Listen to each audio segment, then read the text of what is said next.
Chapter 25:12. Yi Qianshang's eyes were dark as he took out a bottle of ointment from somewhere and applied it on her. The ointment was cool, and not only did it soothe her wounds, it also calmed down her restless heart.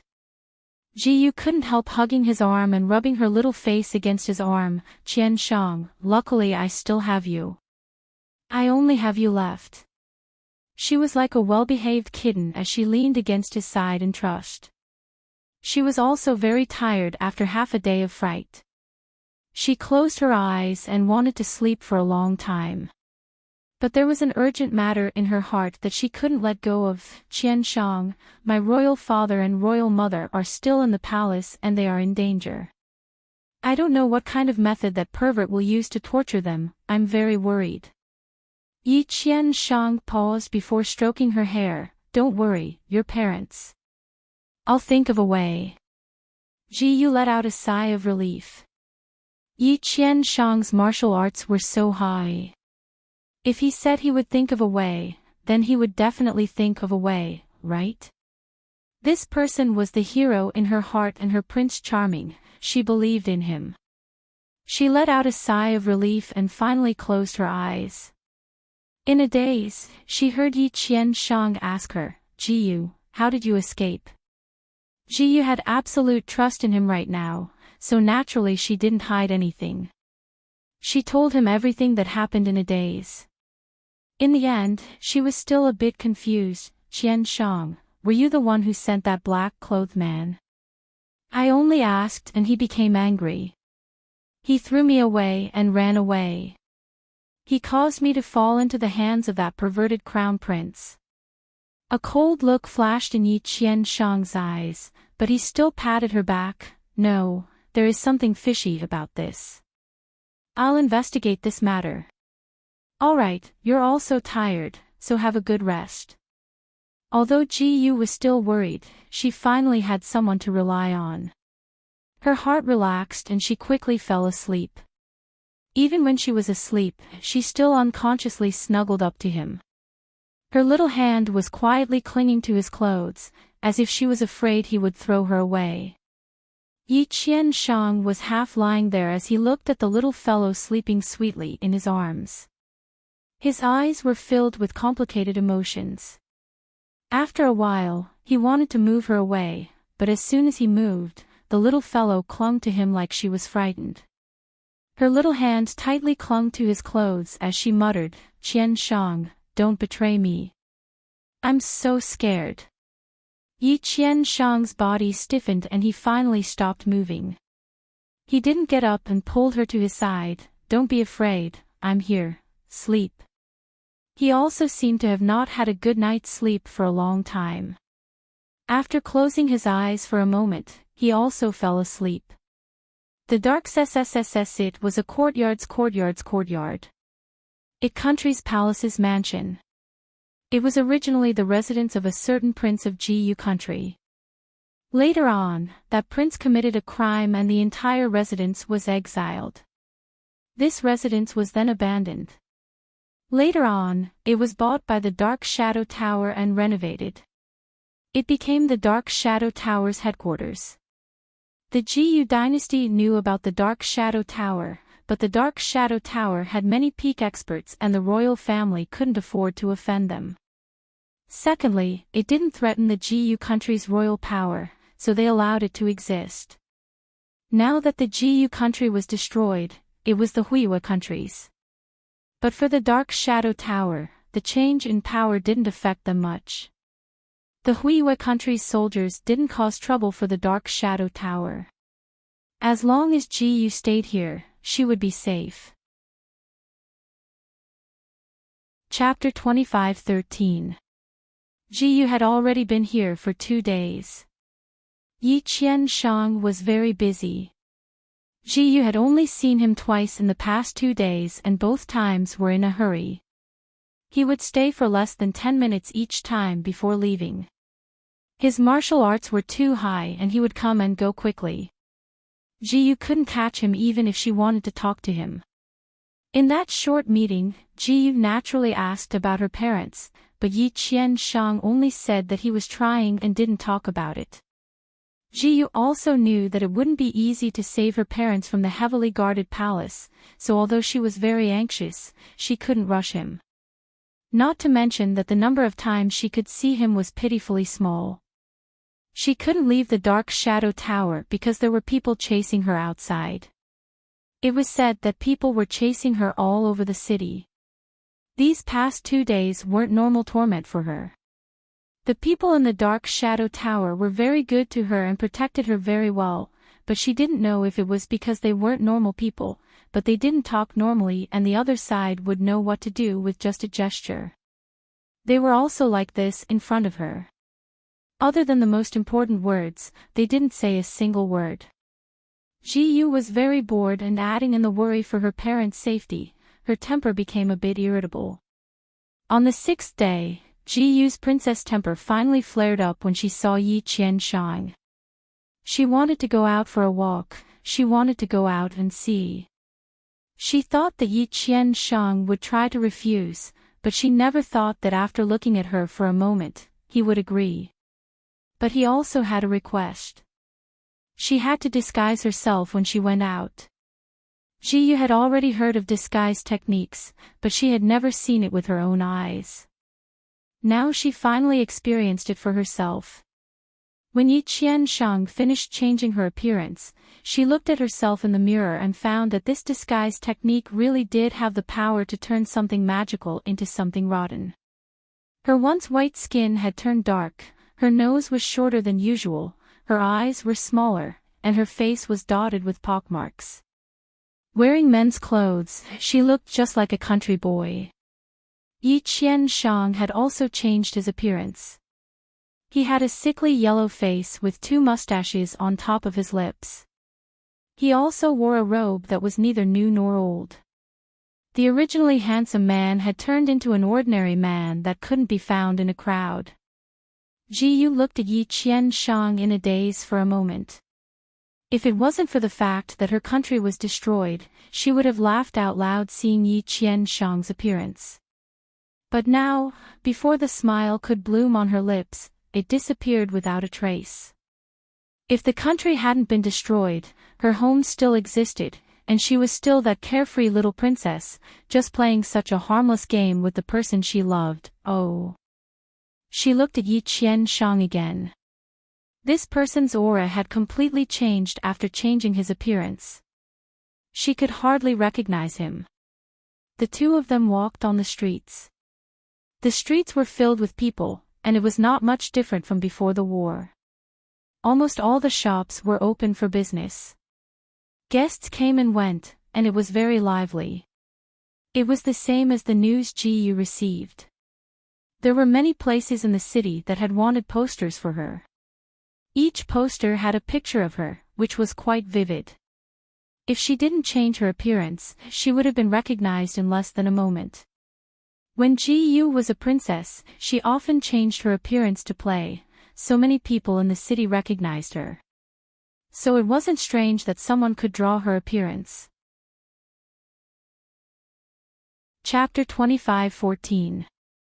Ji-yu came out this time to hear some news about her royal father and mother, to listen to the voices of the people, and to relax. Since ancient times, restaurants and tea houses were places for gossip, so Ji-yu directly went to a restaurant. She was a princess after all, so she was used to spending money. Even if she was in dire straits, she would still find the largest and best restaurant. She had been to this restaurant 7 or 8 times before, but because there weren't many rich families in the city, this restaurant was usually half full. After the war, Ji-yu thought that there would only be a few people in the restaurant, but she never thought that it would be full. It was very lively. Ji-yu wanted to go upstairs, but Yi Qianshang pulled her back. She saw the disdainful look in the waiter's eyes and she remembered that she was still dressed like a country bumpkin, her eyes dimmed a bit.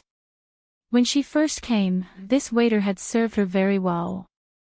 Now the waiter was still the same waiter, but the way he looked at her was completely different. Yi Qianshang brought her to a table in the lobby to sit down. If you want to hear something, it's better to do it in the lobby. There are too many people and too many people will talk. Yi Qianshang comforted her as he poured a cup of tea for her. Ji Yu's heart felt a bit better. She was still a bit embarrassed. It's not that I don't believe the news you gave me, but I want to hear it with my own ears. Yi Qianshang smiled and didn't say anything. She listened and found that these people were indeed gossiping. Most of them were talking about the Dong family and the Li family. No one was talking about the country. This surprised Ji Yu a bit, but she couldn't guess the reason. The restaurant was lively as usual, but Ji Yu's heart was strangely filled with anger. These people were the citizens of the Ji Yu country. Now that their country had been destroyed, why didn't they feel any grief or indignation? Ji Yu naturally didn't want her citizens to be homeless, but her country had just been destroyed and the citizens were so happy. This made her feel a bit uncomfortable and she couldn't describe this feeling. She listened for a bit and didn't hear anything she was interested in. She ate a few mouthfuls of food before urging Yi Qianshang to leave. The two wandered through the streets and passed through the crowd. Ji Yu was a bit absent-minded, but Yi Qianshang suddenly pulled her aside to prevent her from bumping into a luxuriously dressed fat young master. Her nose hit Yi Qianshang's chest and felt a bit sore. She couldn't help calling out, "What are you doing?" Fortunately, her voice had become hoarse due to her recent anxiety. Otherwise, her identity as a woman would have been exposed. "Brat, are you blind? You almost bumped into me." That fat young master didn't give up. Only then did Ji Yu see the meat wall not far away. When had she ever suffered such anger? He was about to explode on the spot. Yi Qianshang squeezed her little hand and sent a sound transmission, "Don't expose yourself." Then, he bowed to the fat young master and said a few words of flattery. That fat young master proudly raised his chin with his nose pointing at the sky. He looked over Ji Yu and Yi Qianshang before spitting, "Damn cut sleeves. You've dirted my eyes." He swaggered away. The word homosexual attracted the attention of countless passers-by. Under the baptism of everyone's gazes, Yi Qianshang revealed an awkward smile. He quickly pulled Ji Yu away. Ji Yu was so angry that her little mouth pouted. She looked at Yi Qianshang with a strange gaze. "You really are a dragon pretending to be a dragon, pretending to be a tiger pretending to be a tiger." Whether it was his demeanor or bearing, it matched his current appearance perfectly. No one could see that there was anything wrong with it. No one could see that his previous bearing was no different from that of an ordinary commoner. Chapter 25:15. Yi Qianshang's steps paused. Seeing that Ji Yu didn't have anything else to say, he let out a sigh of relief. He revealed a smile and changed the topic, "Let's go back." Ji Yu finally came out, so she was a bit unwilling. "Let's walk around a bit more."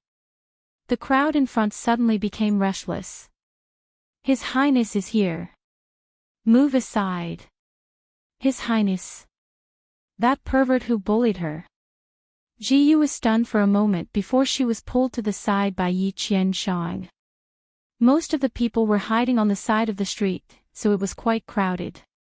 Yi Qianshang calmly opened his arms and protected her in his embrace. There were so many people around her, but no one could get close to her. There was the sound of horse hooves and the panicked screams of the crowd. After a while, a group of people appeared on the street like a whirlwind. On this bustling street, these people didn't slow down at all. From time to time, people's stalls and things they couldn't take away were kicked away by the horse hooves. The person in the lead wore a dark golden robe embroidered with several dragons bearing their fangs and brandishing their claws. He wore a white jade mask on his face, making it impossible to see his features. But from his figure, it should be the crown prince, Jun Luxian. Ji Yu suddenly clenched her fists. Yi Qianshang placed a hand on her shoulder and said to her, "Don't act rashly." Ji Yu knew that she couldn't casually make a move right now, so she gritted her teeth and endured it. Jun Luxian had his tiger wolf guards by his side. This group of people rode their horses as if there was no one around, leaving a mess wherever they went. When they passed by Jiyu, Jun Luxian's eyes suddenly stopped in Jiyu's direction. With a loud shout, "Stop!" The group of people suddenly stopped. Jiyu's eyes opened wide as she tightly gripped the dagger hidden at her waist. Shwa! The whip flew out, but it wasn't aimed at Jiyu, rather it swept away a girl not far away from her. That girl screamed and fell in front of Jun Luxian's horse. Jun Luxian used the whip to roughly raise the girl's chin and looked at her.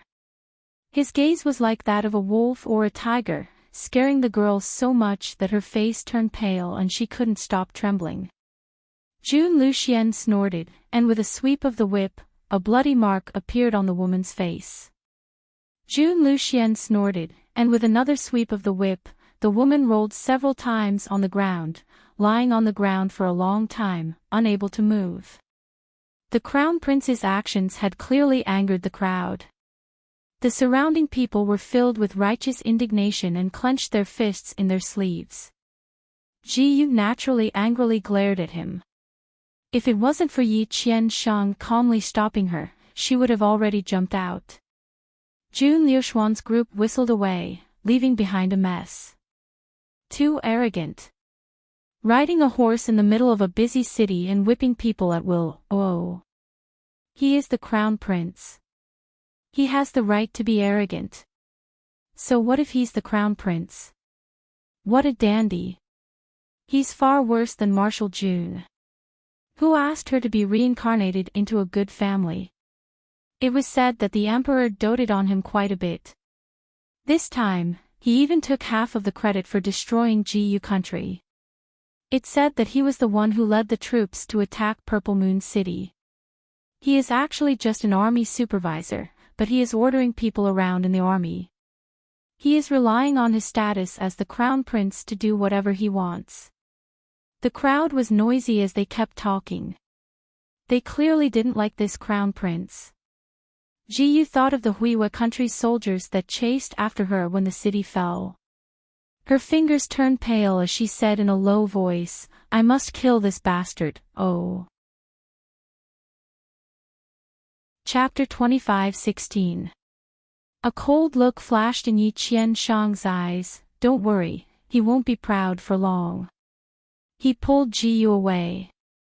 A blue-clothed man came over. He had thick eyebrows, large eyes, and a square face. He walked in front of Yi Qianshang and whispered a few words. Yi Qianshang thought for a bit before giving him a few orders. Their voices were too low and the surroundings were too noisy, so Jiyu didn't know what they were talking about. Yi Qianshang's face was still indifferent and Jiyu couldn't see any emotions from it. Jiyu was in a daze when she suddenly felt her little hand being pinched. She looked up and met Yi Qianshang's eyes. "Go back with him first, I have something to take care of." Jiyu wanted to ask what it was and if it was serious, but she remembered that they were outside, so she could only give up. She pulled Yi Qianshang's sleeve and said in a low voice, "All right, be careful. I'll wait for you to come back." A gentle look flashed in Yi Qianshang's eyes. He patted Jiyu's head and turned to leave. Jiyu walked in front of the blue-clothed man. "Let's go." That person escorted her away. Jiyu looked at the blue-clothed man's face. The more she looked at him, the more familiar he seemed, like she had seen him somewhere before. She suddenly thought of something. "Your boss has always been in disguise, how did you recognize him?" That person paused for a bit before vaguely replying, "No matter what boss disguises himself as, we can recognize him." "Why?" Jiyu was curious. That person didn't answer and just led the way like a mute. Jiyu looked at his back and felt like something was wrong. When they were about to reach the dark shadow tower, Jiyu suddenly said, "Have I seen you somewhere before?" The blue-clothed man paused and seriously thought about it before shaking his head. "No." Jiyu nodded and then stepped into the dark shadow tower. She followed the blue-clothed man through many courtyards before finally stopping in front of her own courtyard. "I'm here." The blue-clothed man cupped his hands and turned to leave. Ji-yu looked at his back and felt like she had seen him somewhere before. Especially when he replied in a methodical manner. She closed her eyes, and the people and things she had seen in the past few days quickly flashed through her mind. Finally, it stopped at a scene.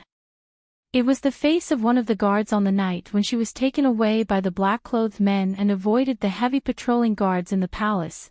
Ji-yu raised her eyes and carefully looked at the blue-clothed man. That's right, it was him. She had never failed in her ability to recognize people. But, how could the guards of the royal palace become Yi Qianshang's subordinates? Could it be? Did Yi Qianshang's subordinates infiltrate the palace as spies, or did Jun Lu Ye's subordinates infiltrate the Shadow Tower as spies? Or perhaps, the two were originally one. It was clearly the midsummer sun, but Ji-yu felt cold all over, and her fingertips were cold. Yi Qianshang was very busy and couldn't accompany Ji-yu all the time. Ji-yu, on the other hand, was considerate of him and let him do his own thing. She only needed to send a very reliable person with high martial arts skills to protect her. Yi Qianshang sent the blue-clothed man to her side. Ji-yu looked at the silent and determined blue-clothed man before smiling at Yi Qianshang. "Is he your confidant? How many years has he been with you?" Yi Qianshang didn't avoid being intimate with her in front of the blue-clothed man. He pulled her onto his lap. "It's been 3 years. Relax, he is very reliable. With him by your side to protect you, nothing will go wrong." Chapter 25:17. Ji-yu played with a strand of his hair and obediently nodded. "All right, I'll listen to you." "Right, is there any news from my royal father and royal mother?" Yi Qianshang rubbed her hair. "I'm thinking of something, don't worry." Ji-yu didn't say anything. Yi Qianshang looked at her slightly lowered eyelashes. "What is it?"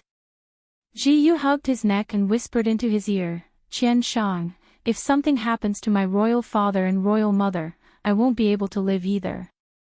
Her tone was very serious. Yi Qianshang paused for a bit before kissing her cheek. "Don't worry." Yi Qianshang finally left. Ji-yu sat there and watched his back. Her eyelashes trembled, covering the darkness in her eyes. A gust of wind blew over and she hugged her arms.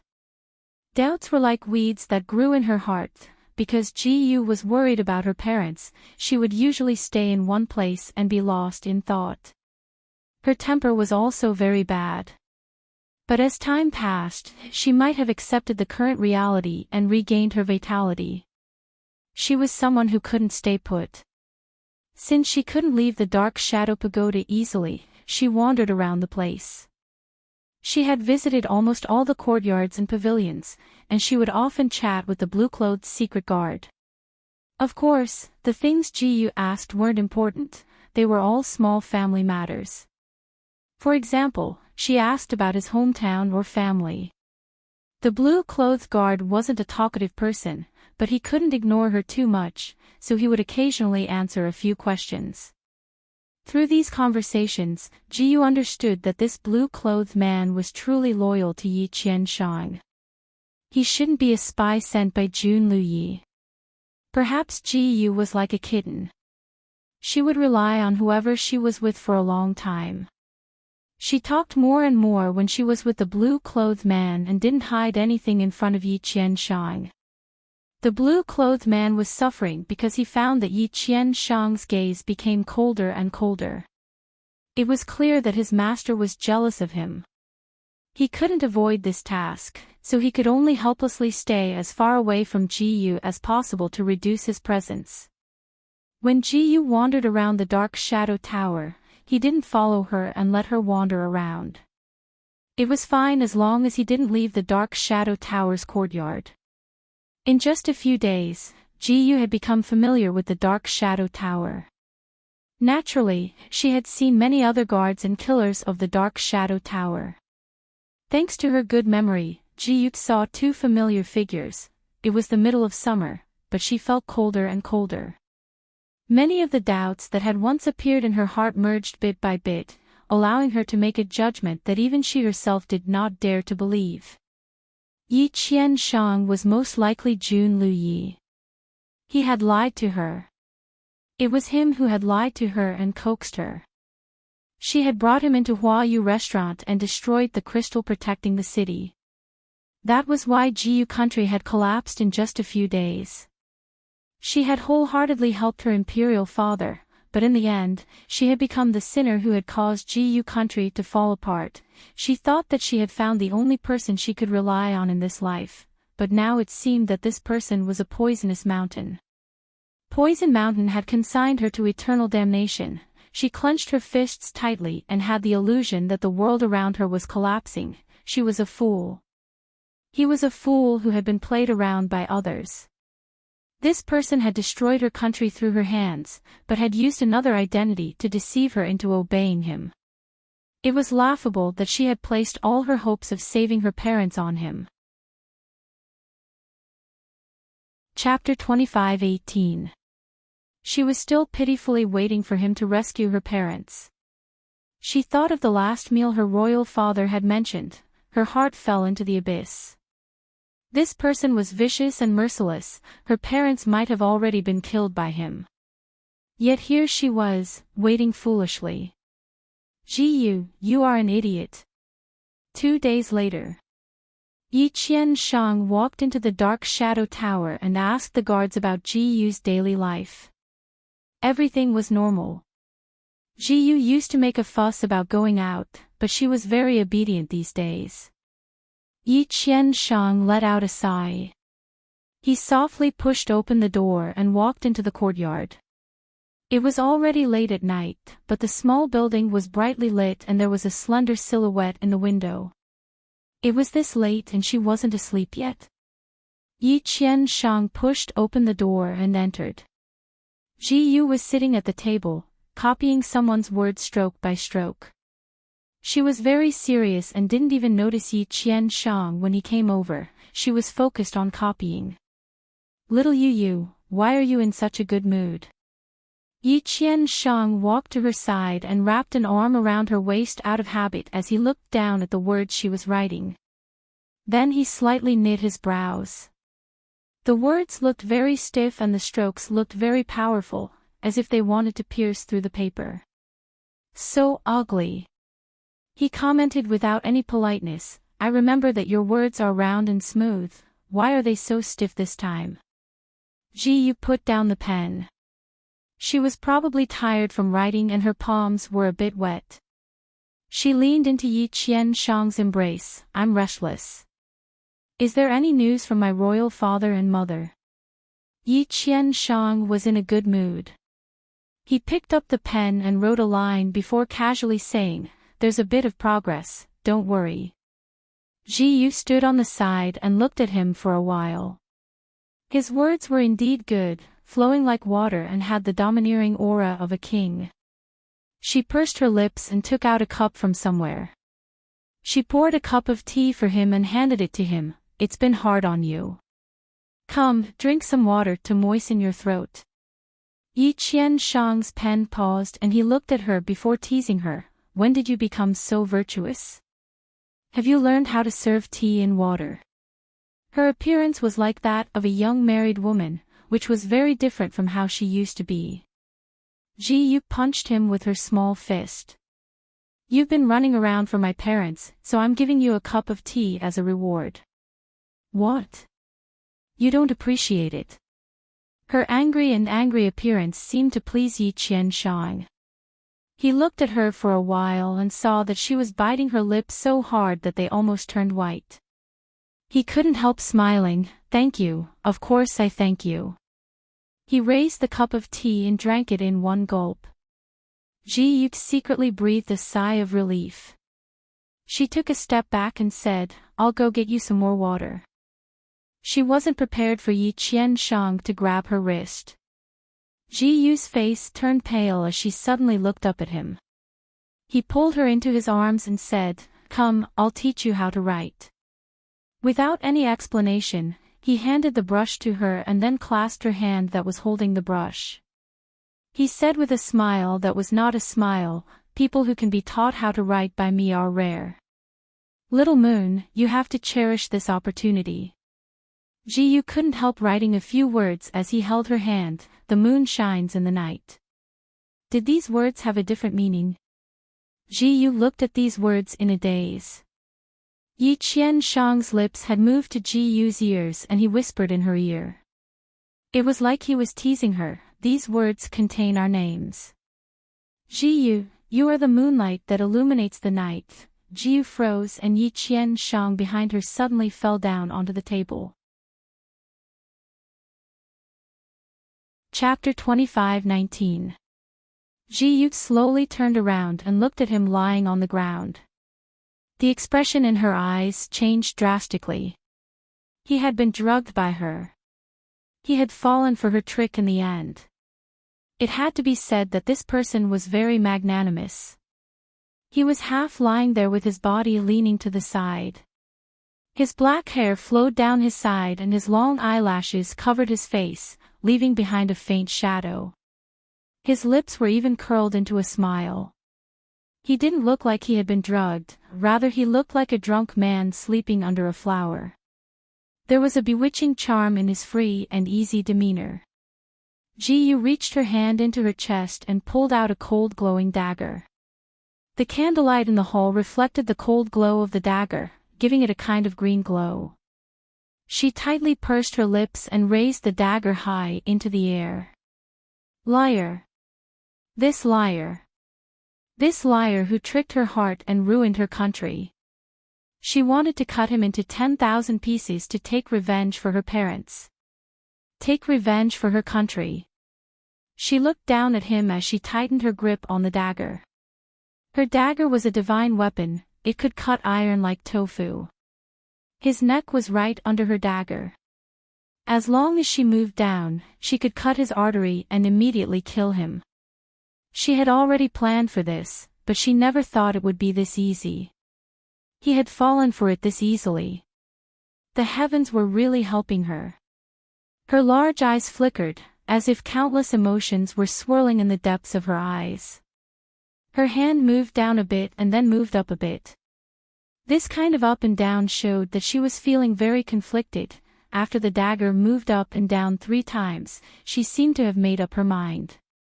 She closed her eyes and the dagger in her hand stabbed down like lightning. She loved him, but she had to kill him for revenge. At worst, she would kill herself after killing him. Her beloved had betrayed her and her parents were dead. What reason did she have to live in this world? Chi! The dagger seemed to pierce something as it pierced through the handle. She felt that something wasn't right and she immediately opened her eyes. Her pupils shrank. Yi Qianshang, who was lying there, had actually turned around at this time, perfectly dodging her dagger. The dagger was sharp and pierced into the sandalwood table. It was less than an inch away from his handsome face. Her fingers trembled as she forcefully pulled out the dagger. After that stab, her palms were already drenched in cold sweat. At this moment, her legs were also a little weak. She calmed her heart and stabbed the dagger a second time. Yi Qianshang leaned to the side and her sword missed again. Her second stab was far less powerful than the first, and it only pierced an inch into the table. Ji Yu, he did it on purpose. He might not have fainted. Ji Yu pulled out her dagger and desperately stabbed at Yi Qianshang's neck. Suddenly, her vision blurred. She was hugged by the waist.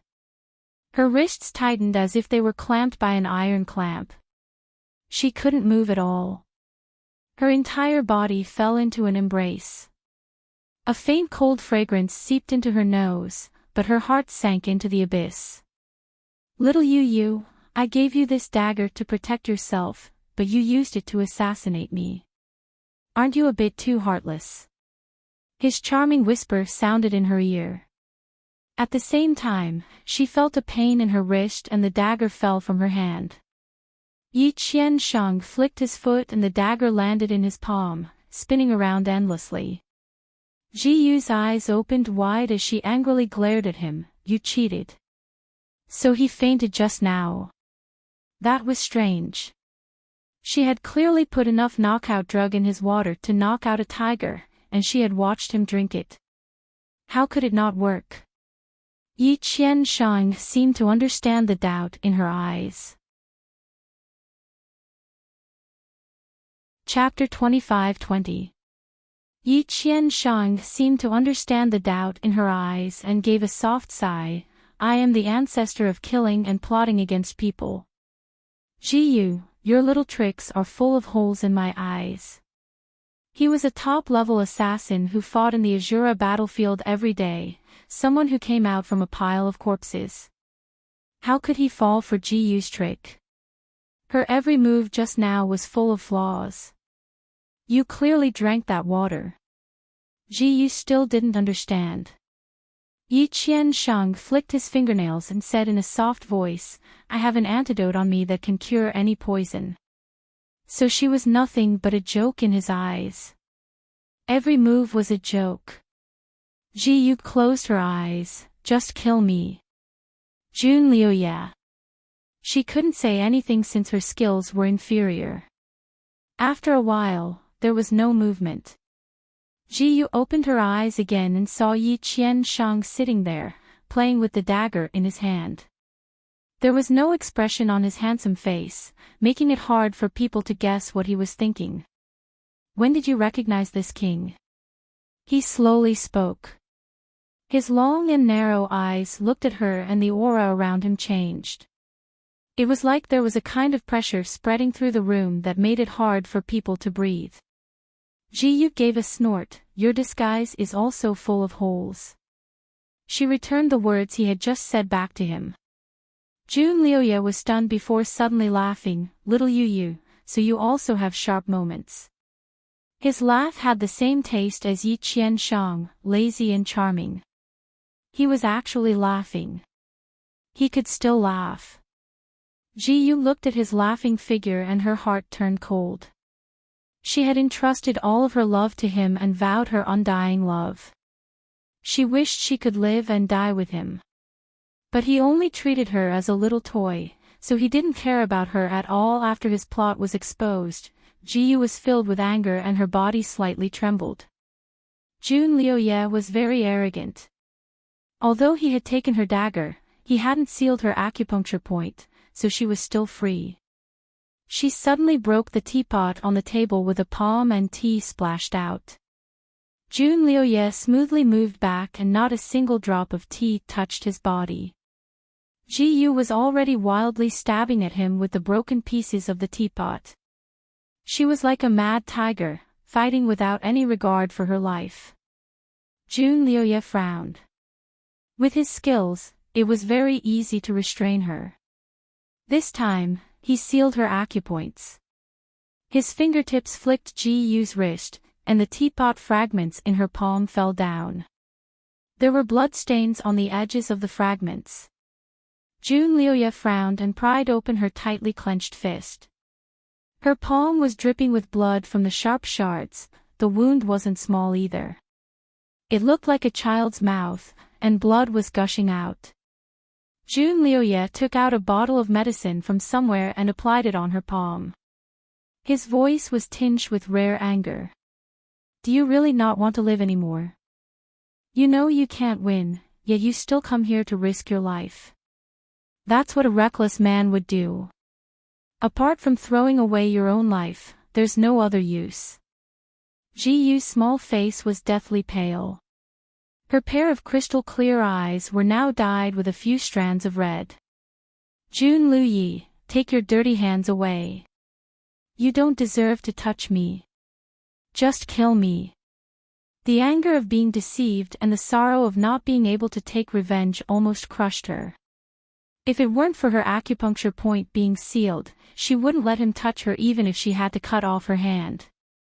Her voice could almost be called sharp. It was clear that her anger had reached its peak. Jun Liuye's fingers paused. He quickly treated the wound on her hand and stared at her. Oh. Chapter 25-21. Since you know that I am Jun Liuye, then you should know that your father and mother are still in my hands. You tried to assassinate me without a care in the world, wholeheartedly seeking death. Aren't you afraid that I'll take revenge on your father and mother, making them wish they were dead? Ji Yu's body stiffened, but she immediately spat out with hatred, Jun Liuye, my father and mother have already been killed. Don't even think of using them to threaten me. Who told you that they're already dead? Jun Liuye raised a brow. A devil like you has never left anyone alive in your hands. The rulers of the other countries have all been killed by you. It seems like you still know a bit about me. However, there are always exceptions to everything. Perhaps your parents are an exception. Jun Liuye looked at her wrapped hands and leisurely blew on them. Ji Yu's heart jumped.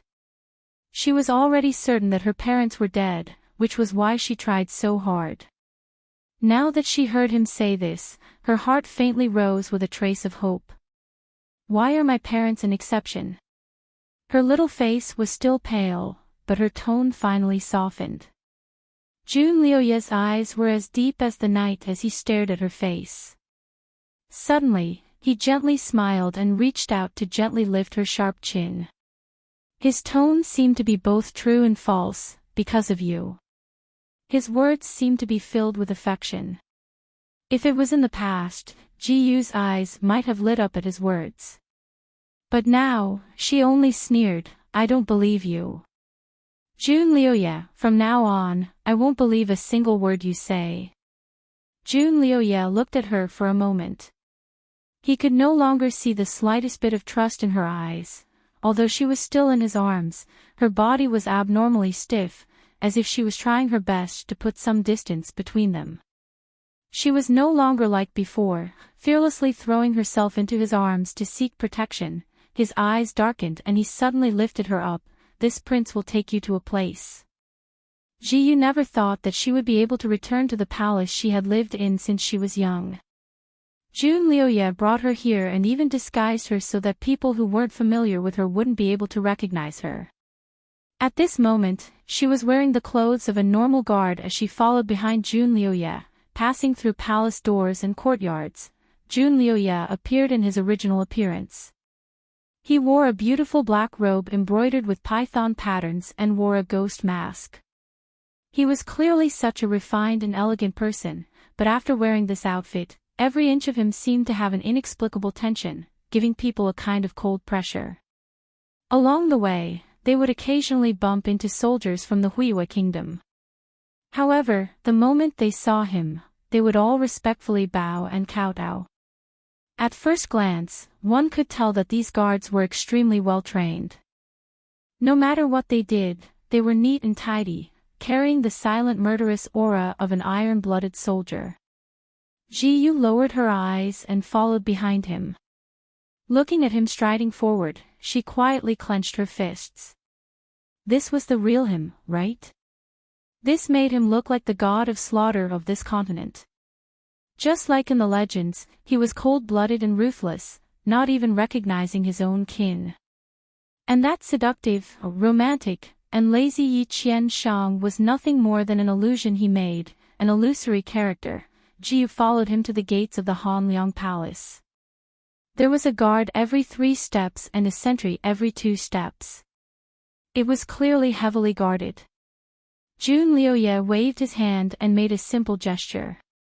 The guards at the door pushed open the palace doors and silently retreated far away. Jun Liuye looked at Ji Yu behind him and softly said, "Go in. This king will give you 10 minutes to catch up." Chapter 25-22. Ji Yu paused for a moment. Looking at the open palace door, her heart began to beat wildly. Are my parents really still alive? Right here, she made up her mind and strode into the palace. Ji Yu finally saw her parents. In just a few days, they had lost a lot of weight, looked a lot haggard, and also a lot older. Fortunately, they were still alive. They were alive and well. Her eyes were brimming with tears. The reunion of father and daughter was unavoidable. Jun Liuye leaned against the door leisurely, as if he was bored to death, and twirled the emerald green thumb ring on his thumb. The guards here were obviously his most loyal subordinates. It was strange for him to bring a soldier here in the middle of the night and let the soldier enter the hall where the serious criminals were locked up alone. But these guards were all blind and pretended not to see anything. After about 10 minutes, Jiyu still had no intention of coming out. Jun Liuye's eyelashes drooped as he suddenly strode inside. Inside the palace, the full moon emperor and the queen were saying goodbye to their daughter. After the initial excitement, they were still very puzzled. What was their daughter's identity now? How did she break through the heavy guards and enter? Jiyu did not want her parents to worry about her, so she wanted to mumble, "Someone helped me. Who helped us?" The full moon emperor's eyes lit up. He had been locked up here for so long, but he did not see anyone from his own side. If there was such a force outside, maybe he could make use of it. I am. The two cold words blew into the palace. The full moon emperor froze. He looked at the tall man standing at the door with his back against the light and clenched his fists in his sleeves. The enemy who destroyed his country. The god-killing Jun Liuye. Jiyu also froze. She suddenly looked up, not understanding his purpose at this time. Jun Liuye walked in slowly and elegantly like a leopard in the night. The full moon emperor subconsciously protected his daughter and retreated. "You, what are you doing? Don't hurt my princess." Jun Liuye stopped and looked at Jiyu. He said with a faint smile, "Come here. It's time for you to go out with me." His voice was soft but inexplicably cold. Her parents' lives were still in his hands. Jiyu did not dare to resist him. She bit her lips and comforted her parents. Finally, she walked to his side. Jun Liuye wrapped his arms around her waist and left. "Jun Liuye, what did you do to my daughter? Why is she so obedient to you?" Emperor Yuanyuk shouted from behind. Jun Liuye paused and chuckled. "She will be my woman." This was obviously a bomb. The Emperor Yuanyu and his wife were stunned, and Jiyu's body froze. The full moon emperor shouted angrily, "Jiyu will never marry the enemy who destroyed her country." Jun Liuye didn't say anything else. Instead, he dragged the unwilling Jiyu away. The full moon emperor was trembling with anger. Just as Jun Liuye left, a guard walked in and coldly told them not to make trouble. Otherwise, their daughter would be humiliated and would never be able to wash away her shame. Emperor Full Moon was so angry that he almost fainted, but there was nothing he could do. The lights in the dark shadow tower flickered. Outside, it was the darkest period before dawn. "I will never marry you." Jiyu reiterated her point for the third time. On the way back, she had already expressed herself sternly twice, but Jun Liuye did not seem to have heard her. Chapter 25-23. Now that they were back in the dark shadow tower, Jiyu's familiar room, she felt a bit more at ease. At the same time, she could no longer suppress the anger in her heart. "Jun Liuye, I won't marry a despicable person like you." Jun Liuye sat down at the table and poured himself a cup of tea. After taking a sip, he pushed the cup of tea over. "You've been shouting the entire way. Are you thirsty? Come, drink this." Jiyu's face turned red from anger. She slammed the cup of tea on the ground and it shattered, making a loud sound. She also raised her voice to its loudest. "Who's drinking your thing? It's dirty to death." "Dirty?" Jun Liuye reached out and grabbed her wrist. He pulled her into his embrace and kissed her without waiting for her to react. This kiss was different from any other kiss, it was filled with a strong will. Ji Yu struggled with all her might, but she was still kissed until she couldn't breathe. Their lips and tongues intertwined. Her nose was filled with his scent and his taste. Her mind buzzed and she used all her strength, but she still couldn't break free from his entanglement. Big drops of tears rolled down her cheeks and flowed into their entangled lips and tongues. It was salty and bitter. Jun Liuye paused for a moment and finally let go of her. However, he continued to hug her and said in a domineering voice, "Ji Yu, from now on, you are my woman. I am your sky." Ji Yu's eyes were filled with anger. She raised her hand to slap his face. "Don't even think about it." Her hand was caught by him and he looked at her. "Little moon, didn't you want to marry me? We once swore an oath of eternal love." Ji Yu's wrist hurt from his grip, but it couldn't compare to the pain in her heart. She said word for word, "Jun Liuye, the one who pledged his love to me was Yi Qianshang, not you." Jun Liuye's eyes narrowed. "Am I not Yi Qianshang?" "No, you're not him. He's already dead." Yi Qianshang was just a picture he painted for her, he didn't actually exist. She would rather believe that he was dead, that he died on the way to assassinate Jun Liuye. Jun Liuye was silent for a few seconds before revealing a soft smile. "That's fine." His arm loosened, and Ji Yu hurriedly jumped away from him, leaving a distance of 3 meters between them. Jun Liuye had no intention of grabbing her again. He simply said, "Since you think he's dead, then I don't have to abide by the agreement between you and him. I won't marry you." Ji Yu seemed to be relieved. "I won't marry you either." Her tone was like she had just thrown away a pile of garbage. Jun Liuye glanced at her and did not say anything else. Instead, he stood up, opened the door, and clapped twice. "Men." 2 guards appeared silently outside the door and bowed. "Master, what are your orders?" This was how the Dark Shadow Tower addressed Yi Qianshang.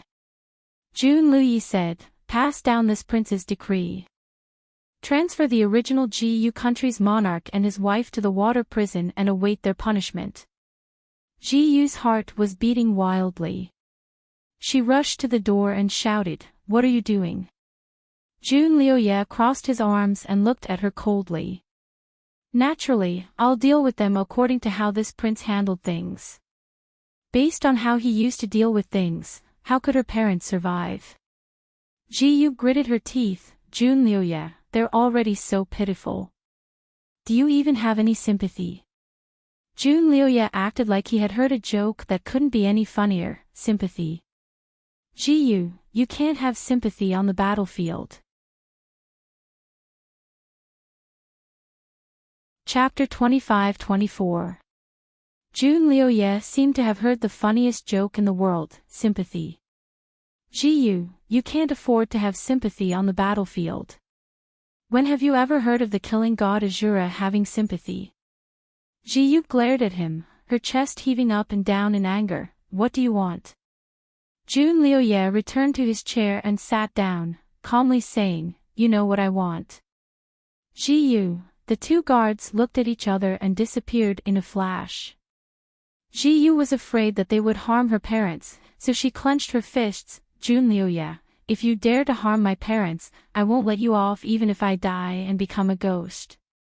Jun Liuye flicked his fingernails. "I'm not afraid of you when you're alive, but you think you can do anything to me when you're dead? Naive." At this time, he was simply a demon. Ji Yu hated him so much that she clenched her teeth, but there was nothing she could do. Her chest was filled with anger, but she couldn't find a way out. She wasn't afraid of death, but her parents, how on earth did she provoke such a demon? She suddenly tasted something sweet in her throat, then her body trembled and she spat out a mouthful of blood. Jun Liuye's eyes darkened and his fingers moved slightly as if he wanted to do something, but he didn't. He only calmly said, "Ji Yu, a wise man submits to circumstances. Seeking death is the behavior of a coward." You should know what to do next. Ji-Yu's entire body was trembling, but she had no choice but to accept this cruel reality. What do you want? What will it take for you to let my parents go? Her parents' safety was her weak spot. Jun Liuye stood up and slowly walked in front of her. His eyes locked onto hers as he lifted her chin with his finger. I want you. Be my woman, and I'll give you a day to think about it. Give me an answer tomorrow night. Without waiting for Ji-Yu to speak, he turned around and walked out. Ji-Yu didn't give up. Jun Liuye, didn't you say that you won't marry me? Jun Liuye paused for a moment before saying, Indeed, I won't marry you. I just want you to be my woman. He then left with large strides. He won't marry me, but wants me to be his woman. Does that mean he wants me to be his concubine? Perhaps she can't even be considered a concubine. Even if he needs to marry her, he still needs to go through the motions. Ji-Yu clenched her fists so tightly that her knuckles turned pale. There was white steam in the hall and fresh blue petals floating in the bathtub. Of the bathtub. Miss Ji, please take a bath and change your clothes. The two maids bowed to Ji-Yu, who was sitting on the chair in a daze. Ji-Yu closed her eyes and stood Liuye's bathtub. The two maids wanted to help her take off her clothes, but she stepped aside and said, I'll do it myself. Get out. After all, she was once a princess. Once her little face tightened, there was a kind of majestic aura. The two maids looked at each other and agreed. They put a set of clothes on the shelf next to them. Miss, you can change into this after washing. Use of it.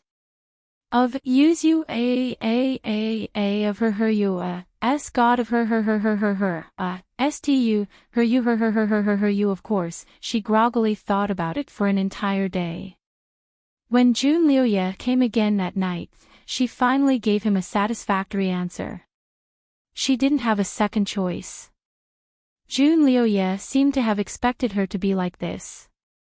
He smiled and said, I'll be waiting for you at Star Moon Pavilion.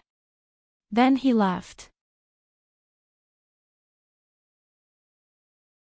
Chapter 25-25. Then the maids came in and began to take care of everything for her. They brought her to this special bath and let her bathe in petals, saying that His Highness liked the smell of the blue petals. Ji-Yu didn't know what kind of flower these petals were, but the smell was somewhat familiar. It was faint and fragrant, like it came from his body. She used to like this smell very much, but now she felt a little disgusted by it. She scooped up all the petals and threw them out. Not a single petal was left. The petals scattered on the ground, and many of them still had water droplets, like the helpless tears of a beauty. The fragrance of the flower lasted for a long time, and the whole hall was filled with the faint fragrance of the petals, making her unable to escape. Ji-Yu simply sank her head into the water, wanting to avoid the omnipresent fragrance, wanting to escape from the fate that she couldn't escape. The water rippled around her body, and she gradually felt suffocated, but she didn't want to go out. The water was warm, like a mother's embrace, making her greedy. She was already suffocating, but her body curled up tighter and tighter in the water. She gradually felt dizzy, and her consciousness was drifting away. It would be good if she just fell asleep like this. Maybe when she woke up, she would find that nothing had happened, and she would still be the carefree little princess of Ji-Yu country, acting coquettishly in front of her parents, and the one she loved said that he wanted to marry her. Splash. With a splash, someone grabbed her arm and lifted her out of the water.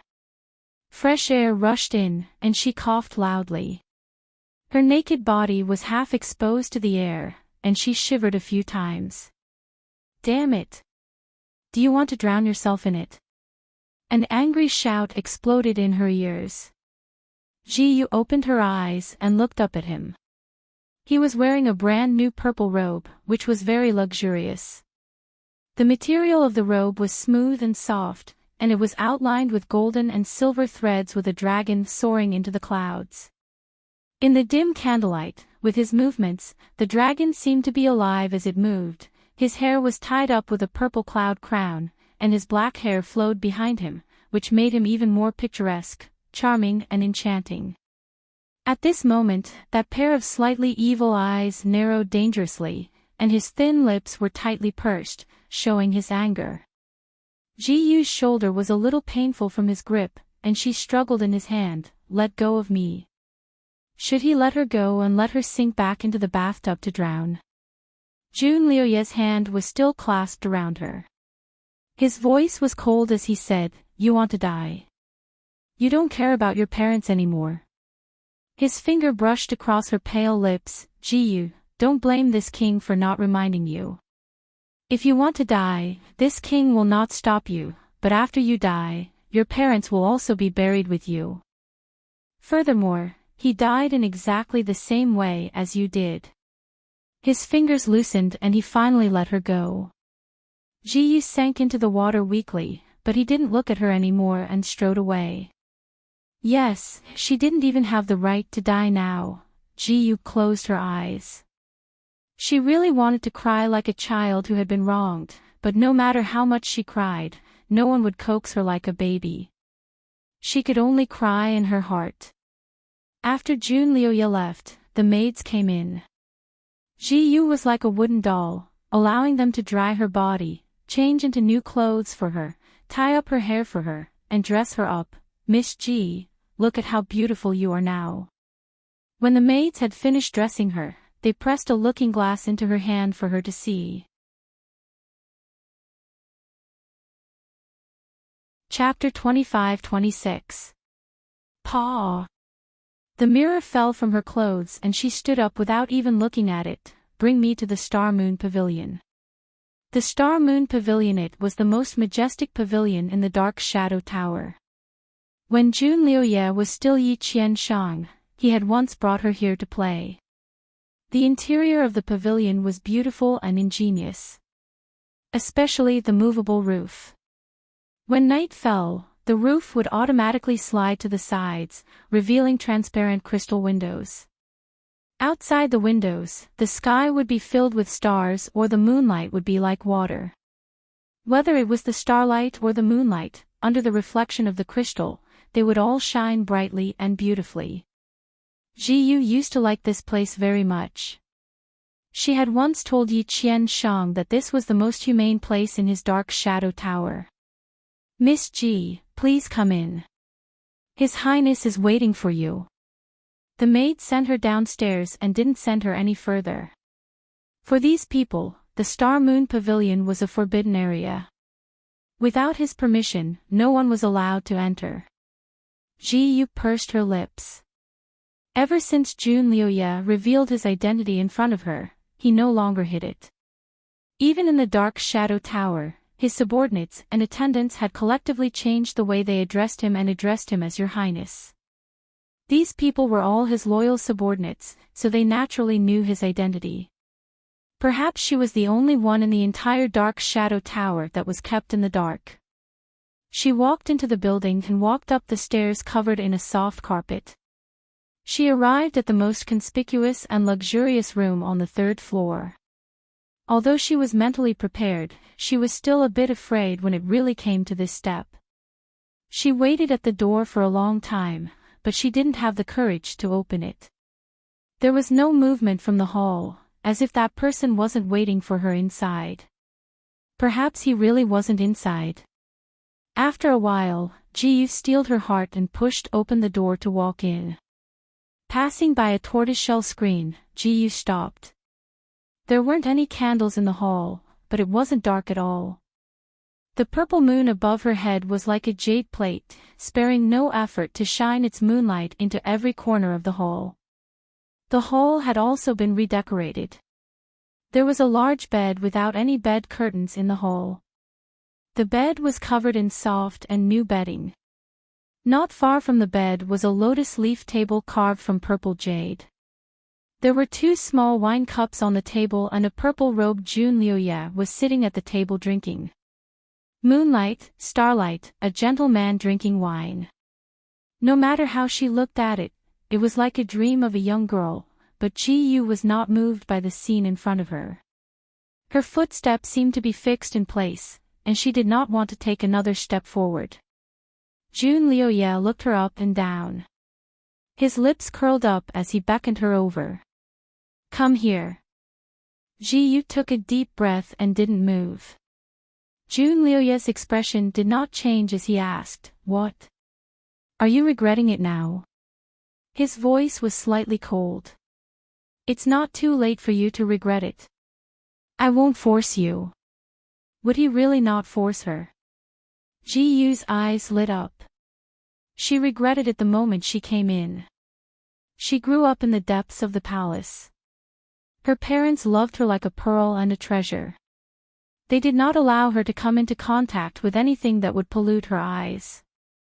Therefore, she was still ignorant about this matter. When she was traveling with Yi Qianshang, although Yi Qianshang took advantage of her, he didn't take the final step. He only gave her a general idea. In her heart, this kind of thing was extremely sacred, and could only be done with her sweetheart on their wedding night. But now, when she heard him say that he wouldn't force her and that she could still regret it, she let out a sigh of relief. She was afraid that he would regret it as she turned to leave. Chapter 25-27. Jun Lioye's handsome face turned dark before he said something that stopped her in her tracks. As long as you walk out of this door, there will be nothing between us. Everything will be done according to the law. Ji-yu slowly turned around, despicable. Jun Lioye ignored her burning eyes and raised his wine cup. Come, have a drink with me. Ji-yu stood there without moving. Jun Lioye smiled and looked at her, then at the bed beside her. Or do you want to directly go to bed with me? Ji-yu clenched her fists tightly and closed her eyes. Wine will only be drunk when it meets a bosom friend. Then what do you think I am? His voice slowly approached. Enemy. You are an absolutely irreconcilable enemy. Ji-yu did not hide her words. You don't like me anymore. His voice was already close to her ear, and one of her small hands was held, passively clasped on her chest. Ji-yu, ask me about this, and then answer me honestly.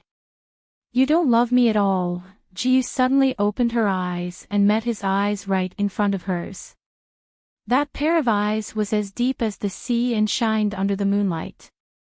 It was just like that night when he held her while looking at the moon. A girl's dream lover, she had once loved him so much. How could she not love him just because she said so? She had even made a vow for this love. Love should be pure, but his love was nothing more than a scam. She was only a chess piece in his grand scheme. So she would rather not have this love.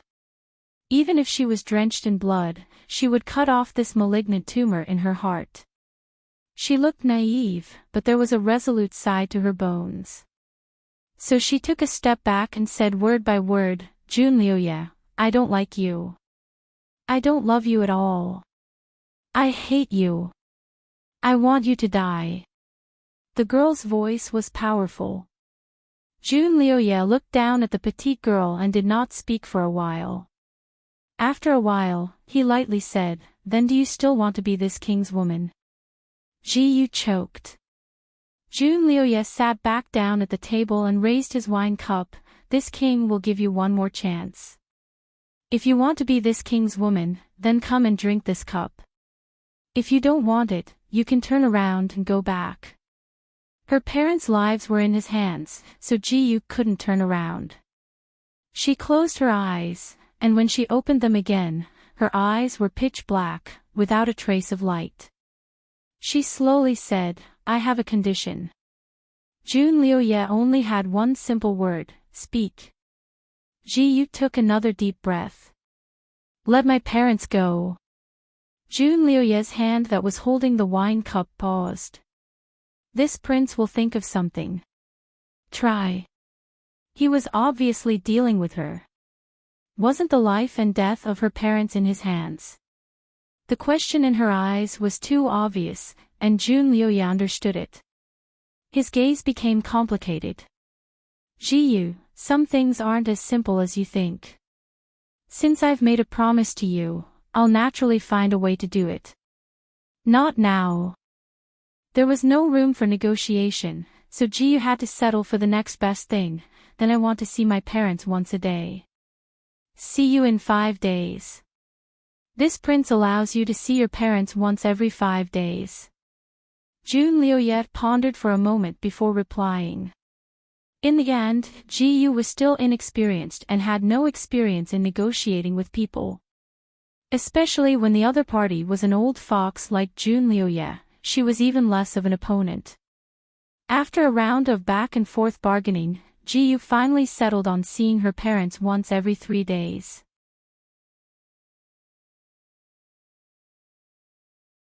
Chapter 25-28. After this exchange, the atmosphere between the two eased up quite a bit and was no longer as tense as before. Alright, I've agreed to your conditions. Shouldn't you come over and have a drink with me? Jun Liuyet smiled. His appearance was already enough to topple cities, and under the moonlight, his smile was even more dazzling, just like the youth who had traveled hand in hand with her. Ji-yu's heart trembled and she tightly pursed her lips. But then she lowered her eyes. Right now, he was no longer the youth who had discussed marriage with her, but the cold-blooded god of war who had destroyed her country. She could only rely on her own body to fight for a chance of survival for her parents. They were no longer on equal footing. In his eyes, she was probably just a woman who could be dispensable. She was very angry, but there was nothing she could do. In the end, she still walked towards him and passively picked up the cup of wine he handed to her. Following the posture he said, she passively drank it. It was clearly her favorite fruit wine, but now it tasted bitter and astringent in her mouth. Her heart also seemed to be filled with bitterness. The wine cup fell to the ground. He bent over and picked her up. His embrace was hot, but her body was slightly cold. He carried her and spun around the room. The purple moon above his head seemed to spin with him. The moonlight was divided into small pieces by the crystal, like starlight. Ji-yu, this star moon pavilion is a forbidden area. Other than me, only you can enter. Don't you think the purple moon in the sky is special when you look at it like this? He whispered in her ear, his voice low and hoarse. After Ji-yu fell into his arms, she closed her eyes, no longer looking and no longer listening. Kisses fell on her eyelashes, the tip of her nose, chin, and cheeks, like the touch of butterflies. Hot air blew, a faint cold fragrance filled the air, and waves of heat and numbness. His movements were very gentle, as if he was protecting a treasure in the palm of his hand. Ji-yu didn't move, letting him do as he pleased. She suddenly felt a sharp pain in her ear. He had actually bitten her. Ji-yu's body couldn't help but shrink back. She opened her eyes and angrily said, "You." As soon as she said that word, she felt her body suddenly sink. In the blink of an eye, she was fiercely pressed onto the bed by him. She widened her eyes in shock. His handsome face was already in front of her, less than an inch away from her. His body pressed down on hers. She instinctively wanted to struggle, but he held her hands tightly with one hand and easily locked them above her head. This action caused her chest to involuntarily puff out. His gaze rested on her chest, carrying a kind of fire that was determined to obtain. This kind of gaze made Ji-yu's hair stand on end, and blood rushed to her cheeks, turning them red. "You." She wriggled under his body and lifted her leg to push him away, but as soon as she lifted her leg, it was caught by his leg and she couldn't move anymore. This position was unprecedentedly ambiguous. Ji-yu was flustered and confused.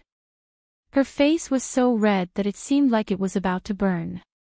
His black eyes stared at her, and there seemed to be something surging in the depths of his eyes.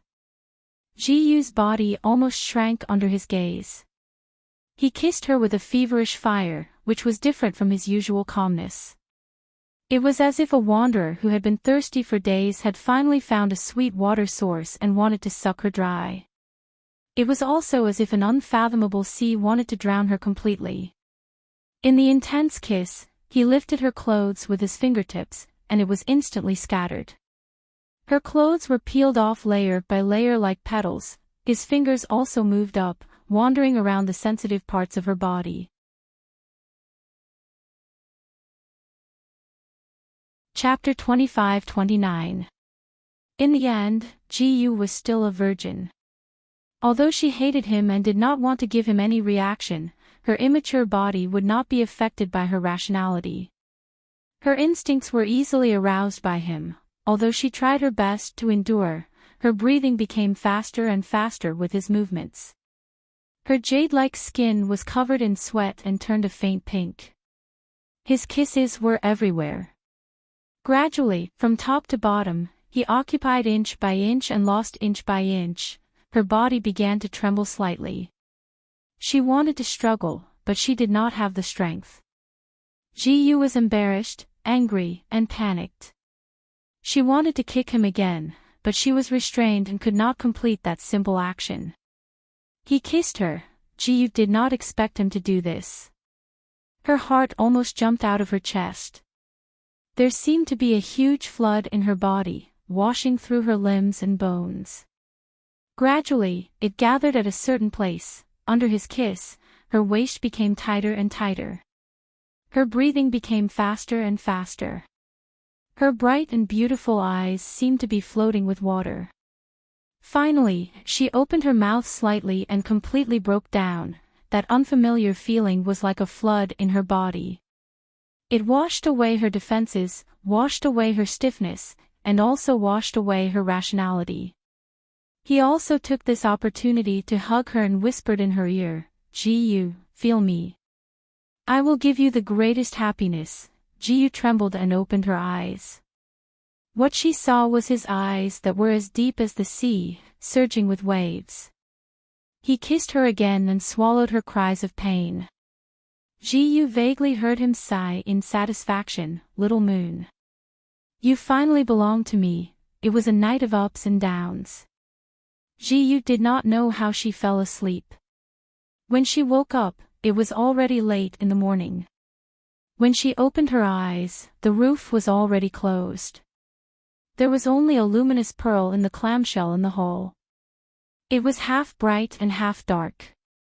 Jun Liuye was not in the hole. He had already left. Was it night or day? Ji-yu turned over and was about to get off the bed. However, when she lifted the blanket, she could not help but moan softly. Her whole body was sore. Her originally snow-white body was full of his kiss marks. It reminded her of how crazy he was last night. She closed her eyes and adjusted her breathing on the bed. She was a bit self-deprecating. What was she doing? If she gave her body to him, what would she do in the future? Would she become his woman just like that? She couldn't accept it. But what could he do even if he was unwilling? She didn't even have the right to die. The merciless reality was right in front of her. She, who was once pure and innocent, did not want to face it, nor did she have the courage to face it. However, she no longer had the opportunity to escape. A chance encounter that shouldn't have happened, accompanied by a brief moment of sweetness, brought about eternal suffering in the heart. Perhaps he didn't love her. Otherwise, he wouldn't treat her like this. Perhaps he would kick her away when she was old. He held a high position and was ambitious. In the future, he would definitely not be an ordinary person. If she wanted to marry him in the future, there would be many women around him. Perhaps he was only interested in her for a moment, and after that, he would throw her away. The enmity between them was irreconcilable, but she had no hope of revenge. Her future was dark. The door of the hall creaked, and the light flickered for a moment before it dimmed again. A person walked in. Ji-yu didn't need to open her eyes to know who came in. Her body subconsciously shrank into the quilt. She closed her eyes tightly, but her eyelashes were trembling violently.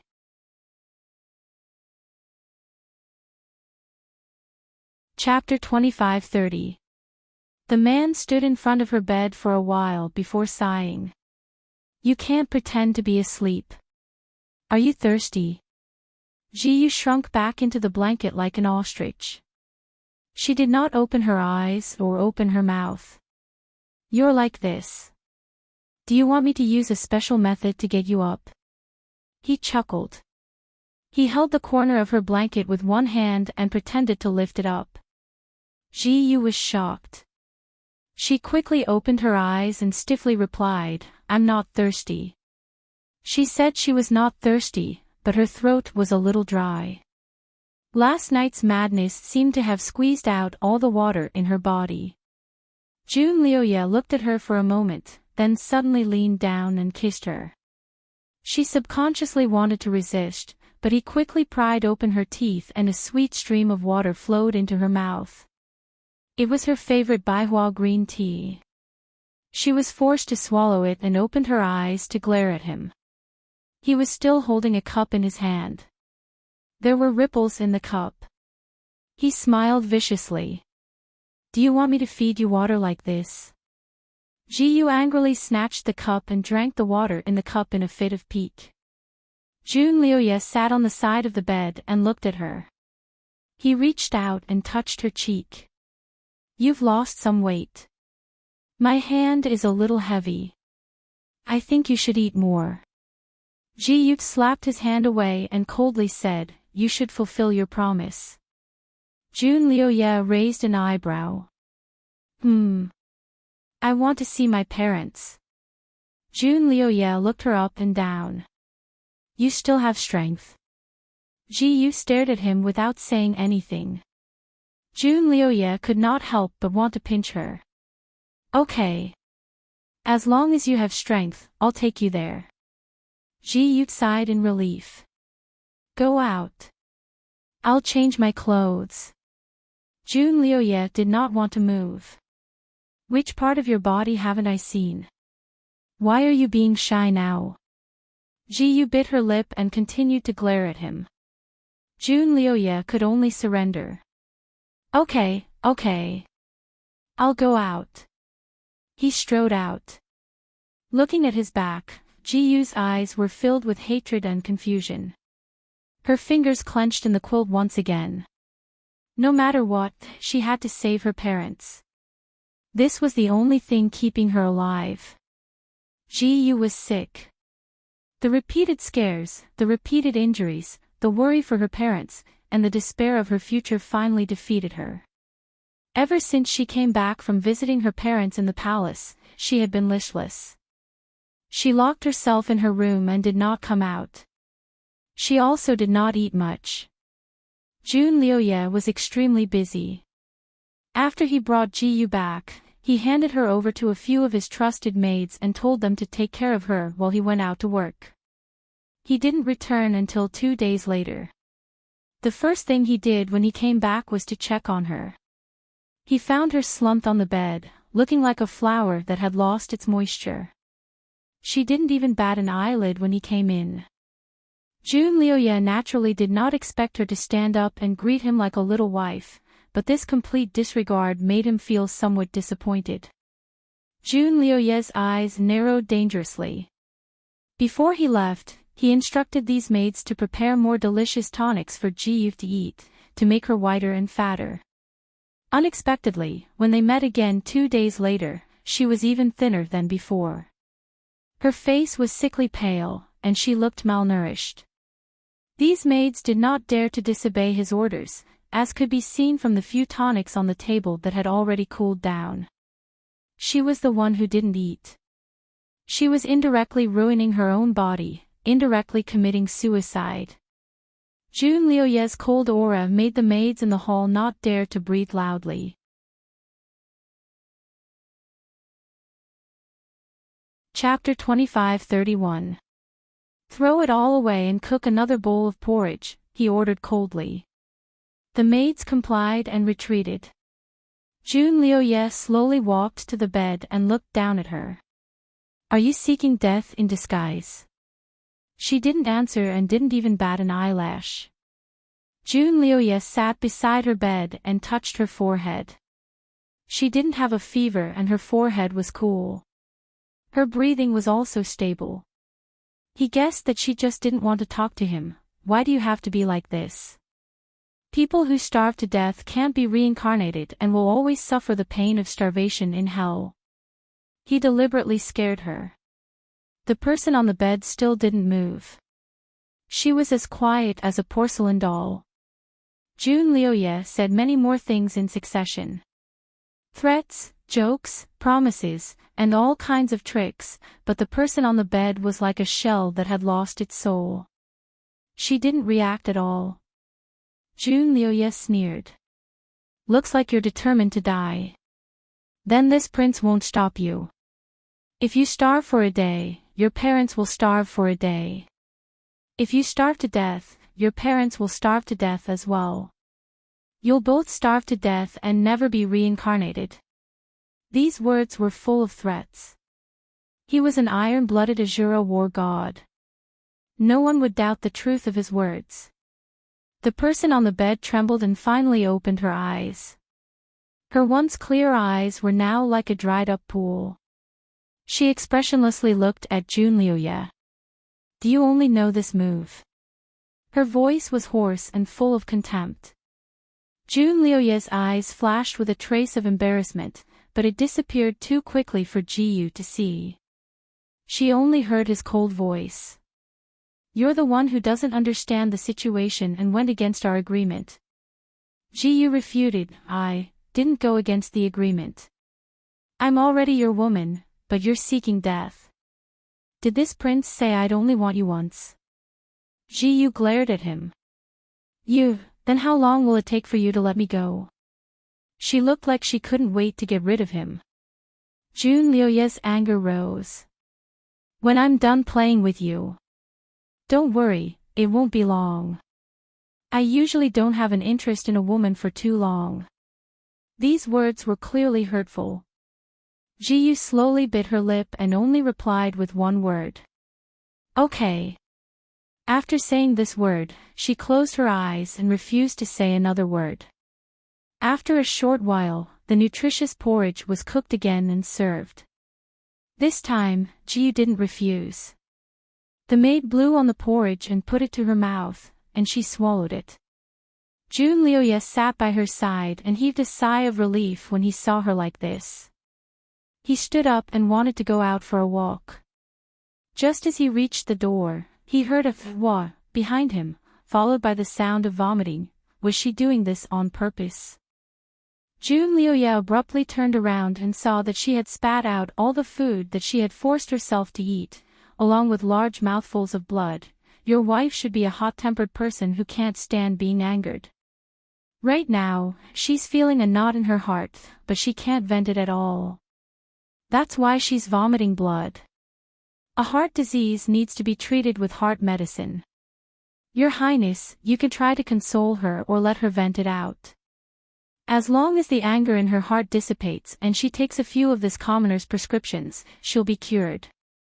The doctor who was invited was the most famous genius doctor in the city. After he finished speaking, he left behind a prescription. June Lioye returned to the bedroom and sat in front of Ji-yu's bed. He held her hand that was exposed outside of the blanket. The small hand that used to be soft felt a little uncomfortable and cold, but the palm of his hand was a little warm.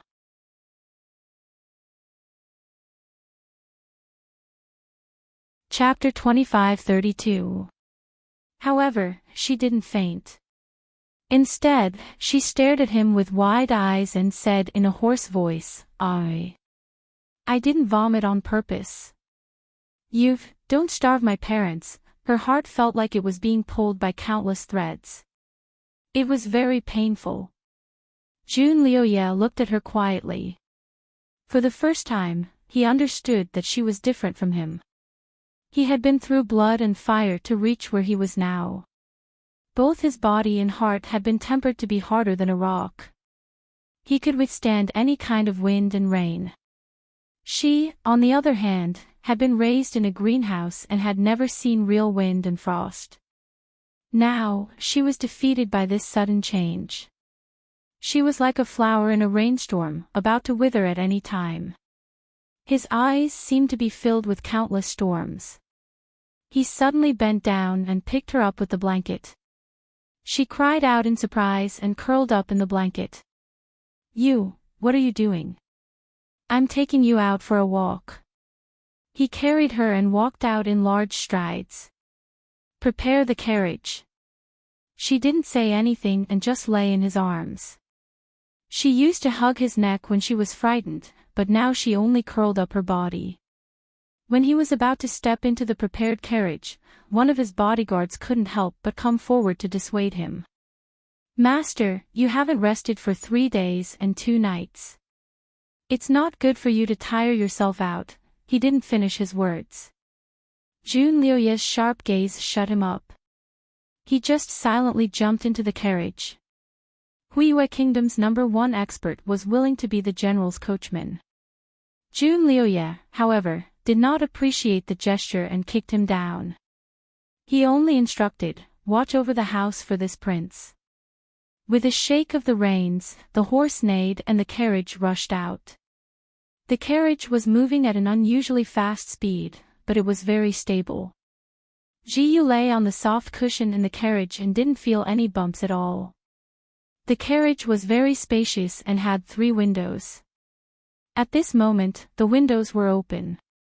The crystal curtains jingled like a string of silver bells under the blowing wind. The wind also blew into the carriage and onto Ji Yu's body. She hadn't felt the wind outside for 3 days. The wind was very fresh and seemed to blow away some of the shadows in her heart. At first, she could still hear the noise of the crowd as the carriage passed through the streets.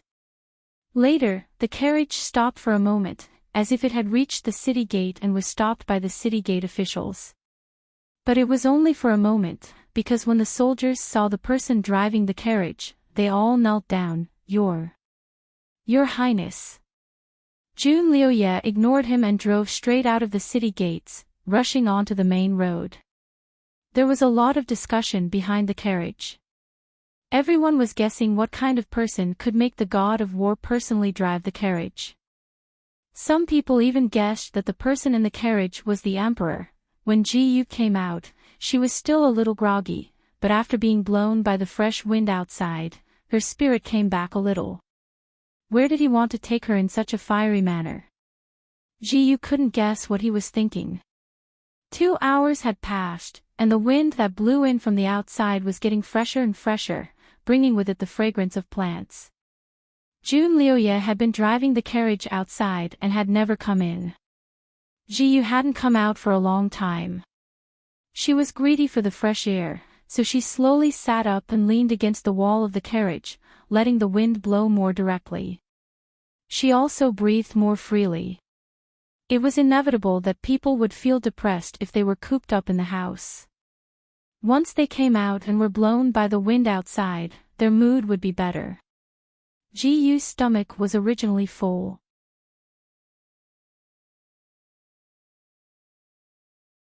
Chapter 25-33. Ji Yu's stomach had always been full. Even if she vomited until there was nothing left, she still felt bloated. After this ventilation, the bloated feeling lightened quite a bit. The crystal curtain kept swaying beside her, so Ji Yu simply raised her hand to lift it up. Everything was green. They had already entered the mountain path. Green trees, red, yellow, and purple flowers kept passing by the carriage. The carriage also slowed down. Only the crystal curtain made a crisp sound. She also saw Jun Liuye. He was sitting in front of the carriage with his back to her. The whip in his hand would occasionally fly out and sweep across the horse's back. He did not whip the horses, but the loud sound of the whip made the 2 horses obedient, not daring to make any mistakes. This person was a noble prince. She never thought that he would be so skilled at driving a carriage. He was an expert at controlling horses. Not only did he know how to control horses, he also knew how to control people. His subordinates were all loyal to him. No matter the wind or rain, they would not betray him. As for her imperial father, once the country was destroyed, not a single loyal follower could be found. He had been imprisoned for so many days. Aside from her useless daughter, no one else had tried to save him. Gu country had been destroyed, but the people of Gu country had not. They were still happy and harmonious, not caring if the sky above their heads had changed. Even if she managed to save her parents, the hope of reviving the country was very slim. After all, she could not find any allies outside. Gu slightly closed her eyes, suppressing the despair and irritation in her heart. The carriage stopped on a small hill. Jun Liuye lifted the curtain and looked at her with a smile that was not a smile. Do you want me to carry you down, or do you want to come down yourself? Gu did not look at him, but she quickly replied, I'll come down myself. She was still a bit dizzy, but she still climbed down the carriage on her own. Jun Liuye stood to the side, not showing any intention of helping her. After she steadied herself, he walked forward with large strides. Come with me. Gu did not know what he wanted to do. She pursed her lips and followed. Jun Liuye had been walking in front of her on the left, just missing the distance of one step. It was not far, not close, not slanted. After getting off the car, Gu realized that this was a dead end. At the end of the road was this hillside, and below the hillside was a straight cliff. Jun Liuye led her to the edge of the cliff, which was very steep. White clouds swirled around the bottom of the cliff, making it impossible to see the bottom at a glance. Her body was weak to begin with, and when she looked down, she felt even more dizzy. He couldn't help but take a step back. Jun Liuye had been silently observing her every move. Seeing her action, the corners of his lips curled up slightly. He pulled her to the edge of the cliff and sat down. Below them was an extremely dangerous cliff. If they fell, they might not even be able to find a single bone. Gu's body was a little tense, and her small hand subconsciously grabbed the protruding corner of the stone beside her. Gu, how do you feel now? Jun Liuye finally spoke. Gu looked at him warily and said stiffly, What do you mean? My mood. Jun Liuye simply spat out these two words and simply lay there with a grass stick in his mouth. He looked quite relaxed and wasn't afraid that Gu would take the opportunity to stab him. Gu naturally wouldn't foolishly take this risk. No matter how relaxed and lazy this person was, he was not a house cat that could be plotted against. He was a leopard, a valiant and elegant leopard that made people not dare to act rashly by his side.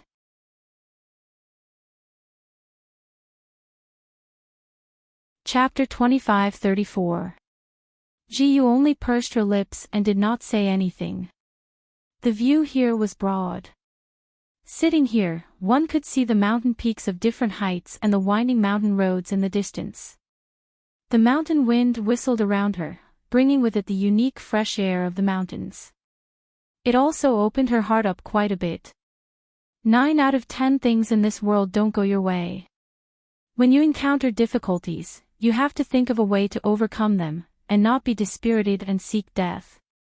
Jun Liuye pulled out a gourd of wine from who knows where and raised his head to take a sip. He then said a string of words that sounded like chicken soup for the soul. Gu still did not say anything, but her pair of large eyes dimmed. How could her difficulties be easily overcome? She simply could not see any hope at all. I'm different from you. I grew up in the palace, and my mother was an unfavored concubine. Who knows how many people wanted to kill us?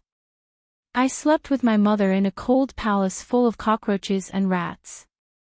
I saw with my own eyes how my mother was framed and given a white silk, and she died in front of my eyes. At the age of 10, I was thrown into the deep mountains as a jinx to fend for myself. Jun Liuye slowly opened his mouth, actually telling Gu about his life. Seeing him so proud of his success now, she did not expect his childhood to be so miserable. Ji slowly blurted out, "Then you met an expert master in the deep mountains?" Jun Liuye did not look at her and shook his head with a bitter smile. "You've read too many novels, haven't you? How could I be so lucky back then? I didn't meet any expert master in the deep mountains, but I was almost torn to shreds by wild wolves." "Then how did you learn your martial arts?" Jun Liuye spat out the grass stick and calmly said, "I trained myself in life and death battles with wolves, insects, tigers, and leopards in the deep mountains.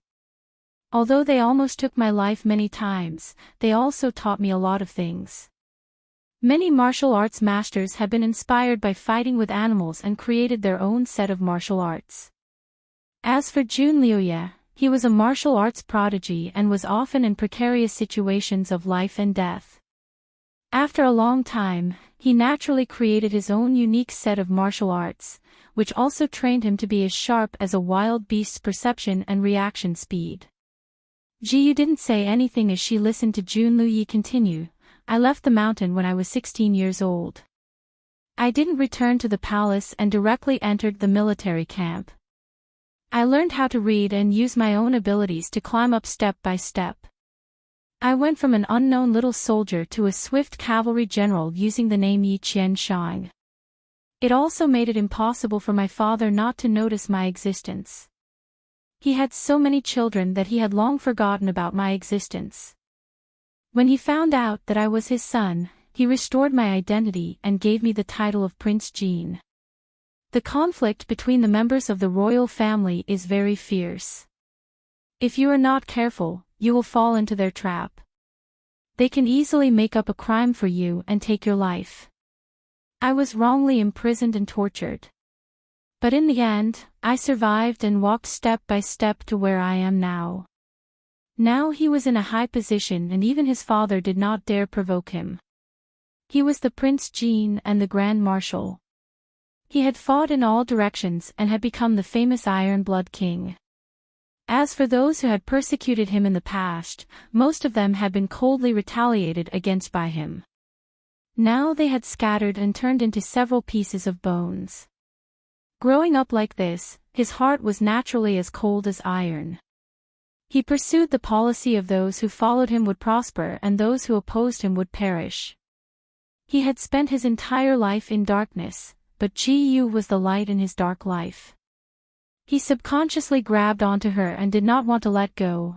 "I don't know how many times I have fallen into despair in my life. If I was like you, I don't know how many times I would have died." Jun Liuye slowly sat up and placed a hand on her shoulder. His eyes sparkled as he looked at her. "Tell me the truth, do you still want to die?"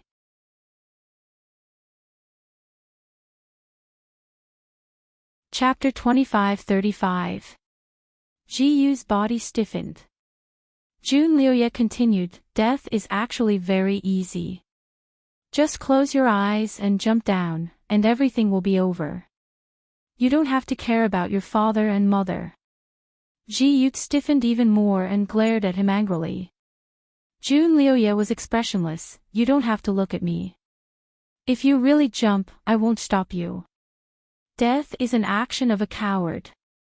I won't feel sorry for you, I'll only look down on you." Ji, the wind blew, and the atmosphere was a bit heavy. No one could truly face death calmly. Ji was only a 16-year-old child after all. She was like a flower that hadn't fully bloomed yet. It took a lot of courage for her to face death so realistically. Her body moved slightly, and Jun Liuye's fingertips stiffened. He faintly said, "Don't blame me for not telling you.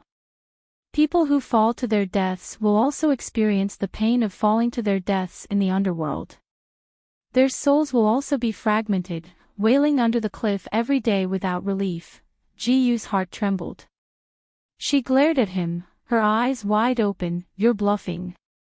Jun Liuye lay down again, looking like he didn't care if she believed him or not. "This prince has rolled around in a pile of corpses before. In this life, I've seen the dead the most. Naturally, I've also seen some souls who died with grievances, so I know some bizarre things. Those souls on the battlefield were all missing limbs. Some even kept calling for their heads to come back. They must put their bodies back together and return to normal before they can be released. If you fall from such a high place, you'll definitely be smashed to pieces. It'll be very difficult for you to put yourself back together. Although Ji-yu still refused to admit defeat, her fingers tightly grasped the sharp stone beside her. Her legs also shrank back.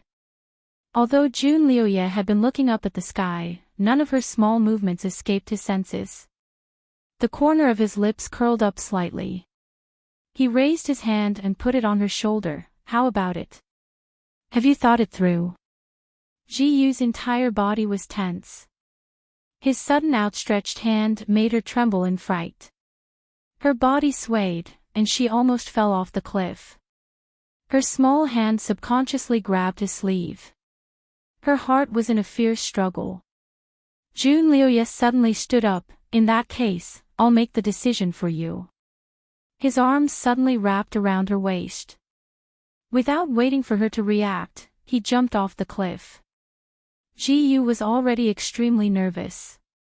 Now that her body was suddenly in the air, her heart almost jumped out of her chest as she screamed. The wind howled, but her screams were louder than the wind. Before she could stop screaming, she suddenly felt her body stop. She stopped for a moment, but before she could catch her breath, her body fell again. She screamed again. In less than 10 seconds, she felt like she was going to faint. She couldn't see anything clearly, only the fear of death. She didn't know when she landed on the ground, nor did she know where she landed. She didn't even know if she was alive or dead. How does it feel? A voice sounded in his ears. It was so far away that it seemed to come from the horizon, but it was also clearly echoing in his ears. Ji-yu trembled as she opened her eyes, only to find herself in Jun Liuye's embrace. Her body was tightly pressed against him, and her hands and legs were coiled around his body like an octopus. At this moment, they were standing on a mountain path at the bottom of the cliff. Jun Liuye hugged her and leaned against a tree.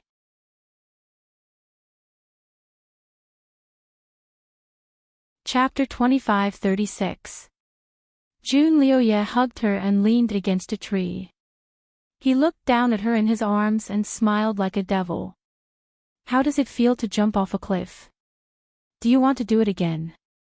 I'm the one hugging you this time. Next time, I won't be hugging you. You pervert. Ji-yu's entire body was trembling. Even her voice was trembling. Her fingers clutched him even tighter.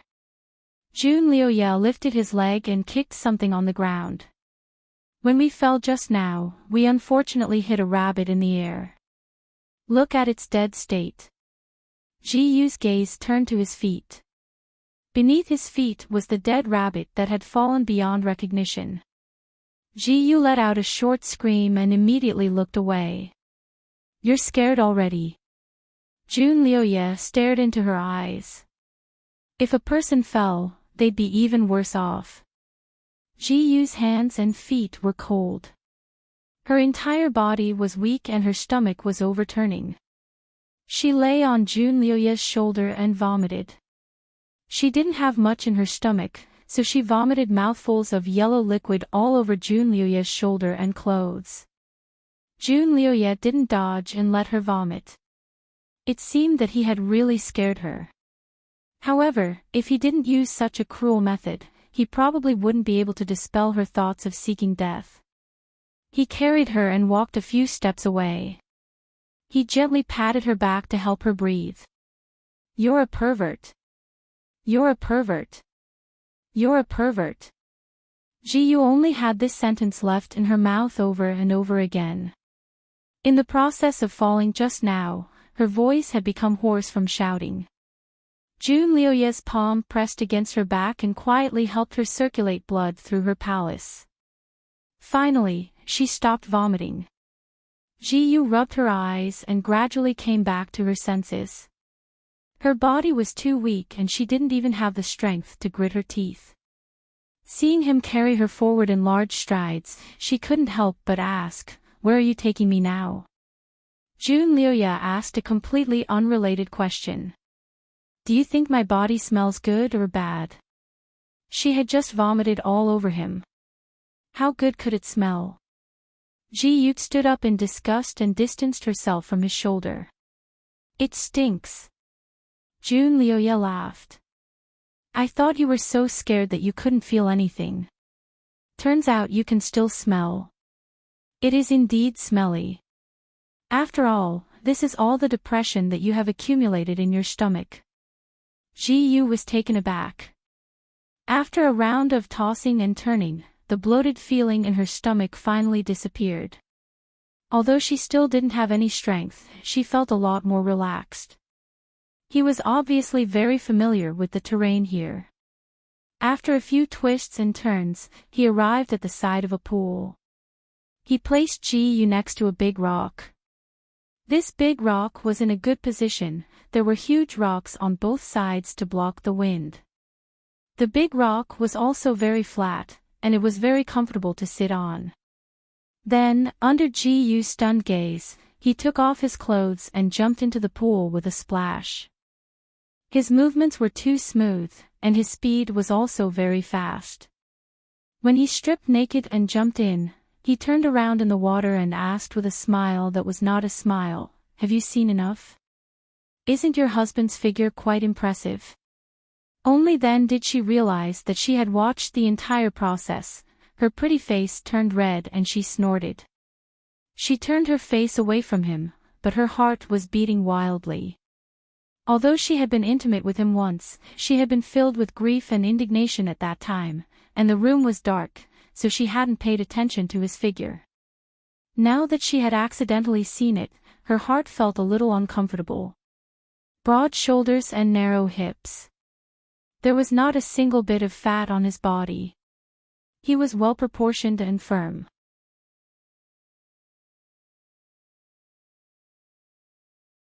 Chapter 25-37. He had broad shoulders and narrow hips, and there was not a single bit of fat on his body. His body was well proportioned and firm, and his lines were extraordinarily smooth. It faintly revealed a kind of powerful strength.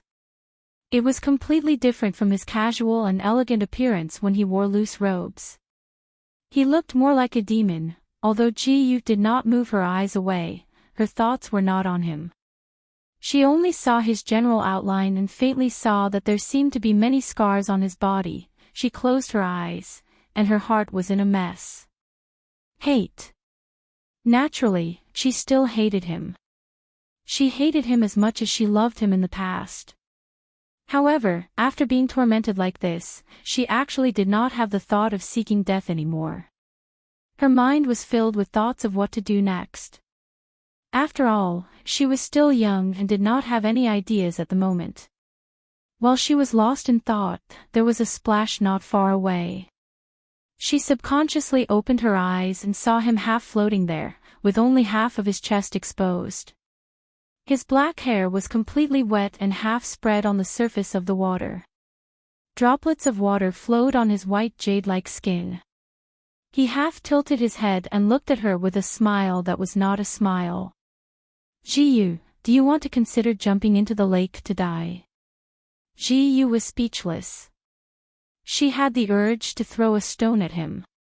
June Lioya lazily said, "Actually, drowning to death is not a bad way to die.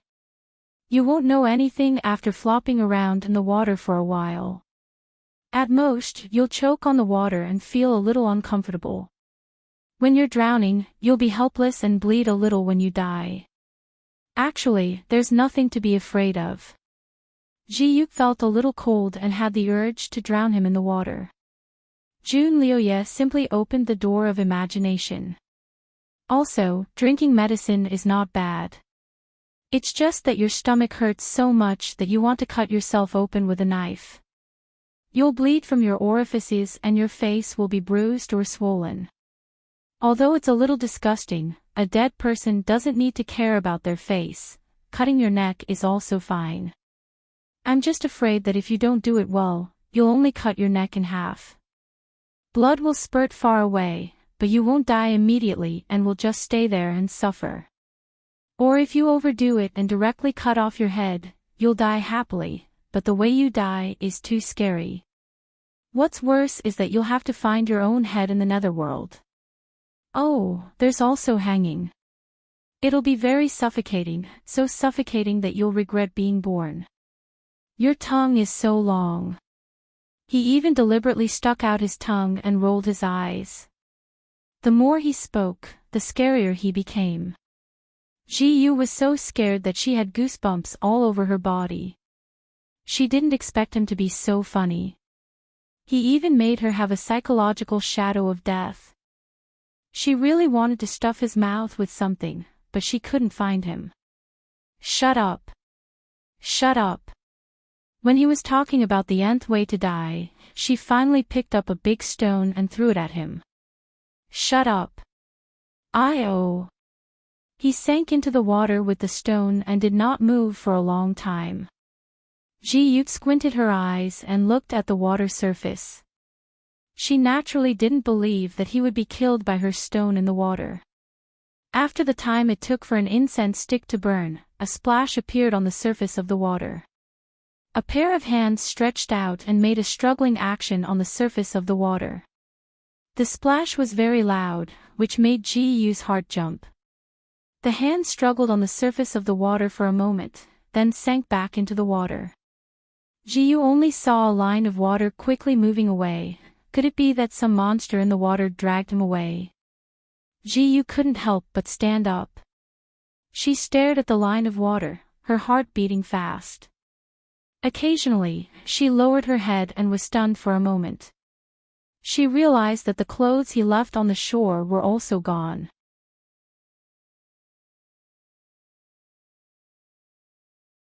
Chapter 25-38. She didn't even know when the clothes disappeared. Was it haunted? Was there a water ghost in the water? Ji-yu's mind was filled with the terrifying rumors of water ghosts. She couldn't help but run in the direction of the water line. She didn't know what to look for or what to chase. The water surface had already returned to its calm state and the water line had long disappeared. The pool was as deep as usual and nothing strange could be seen. Ji-yu finally stopped and stood on the shore in a daze. She didn't know what to think. If Jun Liu-ye really died here, then she would have gotten her revenge. She should be happy. However, she was panicking inside. As time passed, her hands and feet became colder and colder. She told herself that she wasn't worried about him, but if he died, her parents would no longer be safe. If she couldn't save them, she would become an orphan and wander alone in this world. She stood there in a daze when someone patted her shoulder from behind. Worried about me? Ji-yu was caught off guard and was frightened by this pat, almost falling into the water. Careful. Her waist was hooked by someone.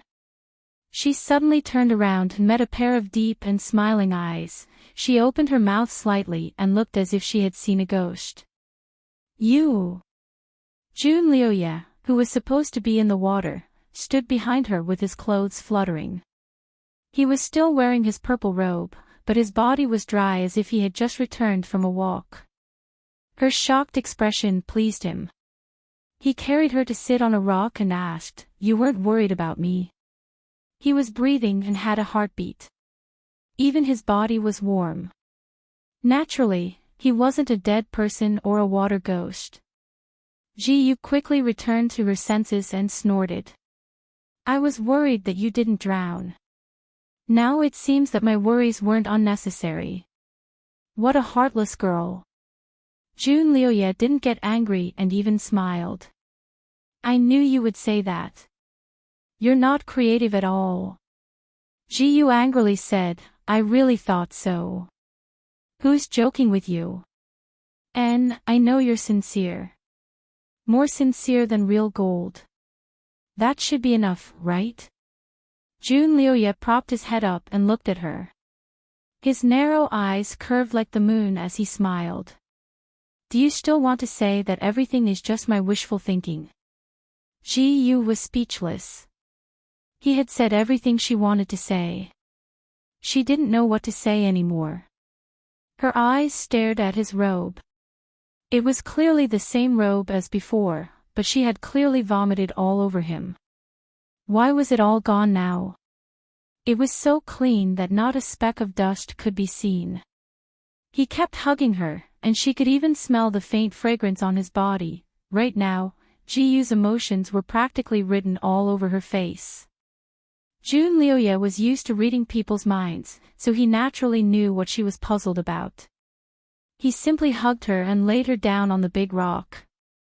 Are you curious about my clothes?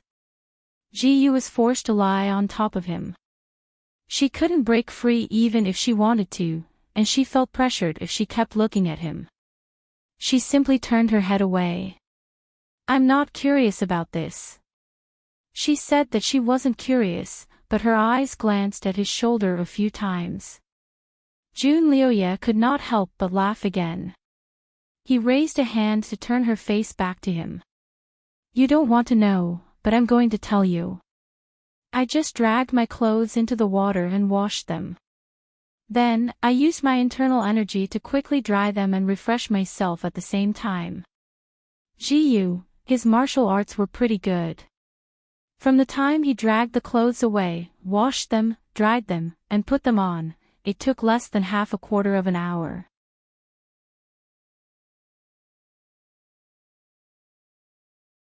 Chapter 25-39. It was just stealing clothes. Was there a need to make such a big fuss? She even thought that he had been dragged away by a water ghost. He forced her to look at him. She could not turn her head away, so she simply glared at him and pursed her lips without saying a word. Jun Liuye suddenly raised his head and kissed her lips. Ji-yu froze, but he only kissed her lightly and calmly let go of her. He smiled and said, Ji-yu, you look like a bulging little bun when you're angry. He hugged her and sat up again. After being fooled by him, Ji-yu no longer had any thoughts of seeking death. She did not want to be so close to him, but she could not break free from his embrace several times. Alright, we've messed around until now. Are you hungry? Jun Liuye asked her. I'm not hungry. Ji-yu turned her head. Her stomach made a few untimely growls. Actually, she just realized that she was really hungry. She was so hungry that her chest was sticking to her back. Strange, she had not eaten anything for the past 2 days. Her stomach was still full, so she did not feel hungry at all. But now she was actually this hungry. She did not know that she had been feeling depressed for the past few days, so her stomach was full. Jun Liuye had accompanied her for a round.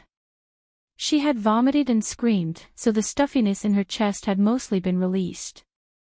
In addition to his special scaring, she had developed a fear of death, so she naturally gave up on the idea of suicide. Her mood was no longer the same as before, so her body's functions had returned to normal.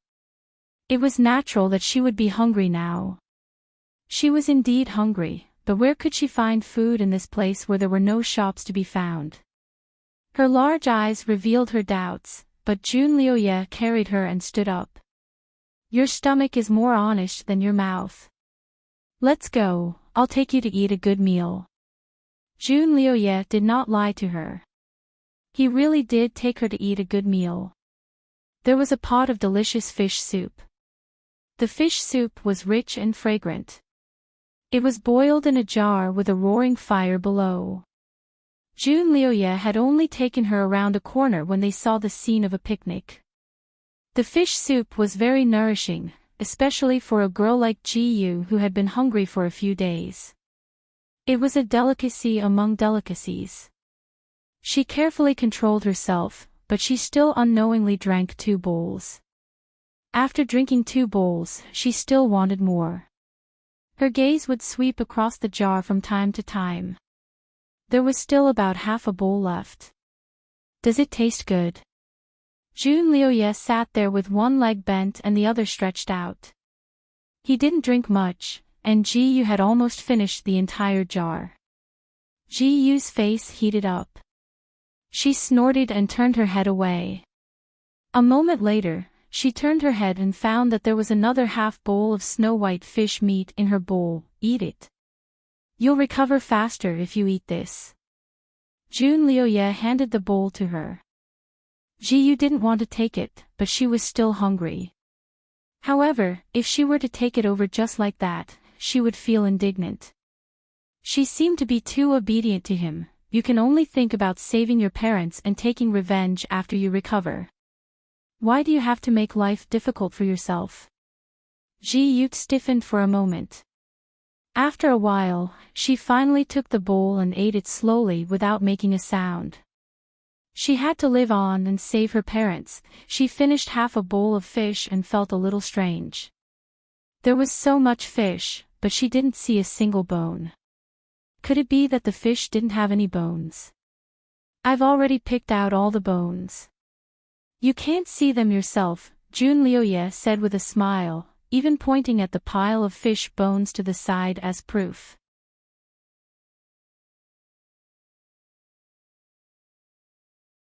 Chapter 2540. Ji-yu did not say anything. She looked at him with a complicated gaze. Looks like what he said about his childhood was true. This person's ability to survive in the wild was not ordinary. If he could survive in such a difficult situation, why couldn't she? It's not like she had any less limbs than him. Ji-yu was also filled with confidence. The two of them sat facing each other, occasionally exchanging a few words. A cool breeze circled between the two of them, giving them a sense of tranquility that would accompany each other until the end of time. However, this tranquility did not last for long before it was forcefully interrupted by someone. The one who interrupted them was a group of assassins in black. It could not be denied that Jun Lioye was indeed the #1 assassin in the world. Whether it was intuition or reaction, they were all top-notch. Ji-yu did not have time to react before Jun Lioye suddenly threw her to the ground. Then, with a quick roll, Ji-yu heard the sound of countless hidden weapons whistling in her ears.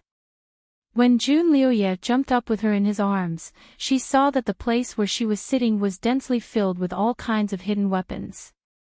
Every hidden weapon was shining with a light blue light. It was obvious that they were all highly toxic. Then, there was a dazzling mess of figures. Ji-yu's martial arts were not bad, but she was clearly not good enough here. Jun Lioye carried her and moved around in the crowd. She could not even see the two sides clearly, she could only see all kinds of knives and swords greeting her body. But not a single weapon actually cut her body. They all missed by a hair's breadth. There was a muffled groan, blood spurting out, and figures falling down. Ji-yu only felt dazzled. When she completely woke up, the dust had already settled in front of her. Jun Lioye carried her and stood on a withered tree stump. Behind them, there were more than 10 assassins' corpses. The black cloth on each corpse's face had been removed, and there was a deep, fatal wound on each corpse's throat. Jun Lioye carried her with his left hand while blood slowly dripped from the tip of the sword in his right hand. In less than a moment, he had dealt with 15 assassins. His actions were straightforward and ruthless, killing them in one move. He did not even let them make a sound. Ji-yu could almost feel the cold murderous aura on his body. Why didn't you leave one alive to interrogate? Ji-yu looked at the corpses on the ground. Although she frequently saw dead people these past few days, seeing so many now, she still felt a little dizzy. However, his heart was pounding. These people couldn't be the former imperial family members of Ji-yu country, right? Are they here to avenge the Ji-yu dynasty? However, these people's faces were unfamiliar, and she did not recognize any of them. There's no need to keep them, Jun Lioye said simply. He knew who had sent them. That person would send people to assassinate him whenever he was alone, which annoyed him immensely. Ji-yu misunderstood. Her eyes lit up and she said proudly, "My GU country still has some loyal people. They are here to avenge their country." June Lioya glanced at her and patted her head to soothe her. "You're overthinking things. They're not from GU country." "GU, Master, we were late and caused you to be disturbed. Please punish us." A figure flashed in the distance and appeared in front of the two in the blink of an eye. The 8 of them knelt down and begged for forgiveness. These 8 people were the masters of the Dark Shadow Tower, and GU knew more than half of them. Allowing the enemy to sneak into our encirclement without us noticing is the fault of the patrol. You should cripple one of your own eyes. Jun Luyi ordered indifferently.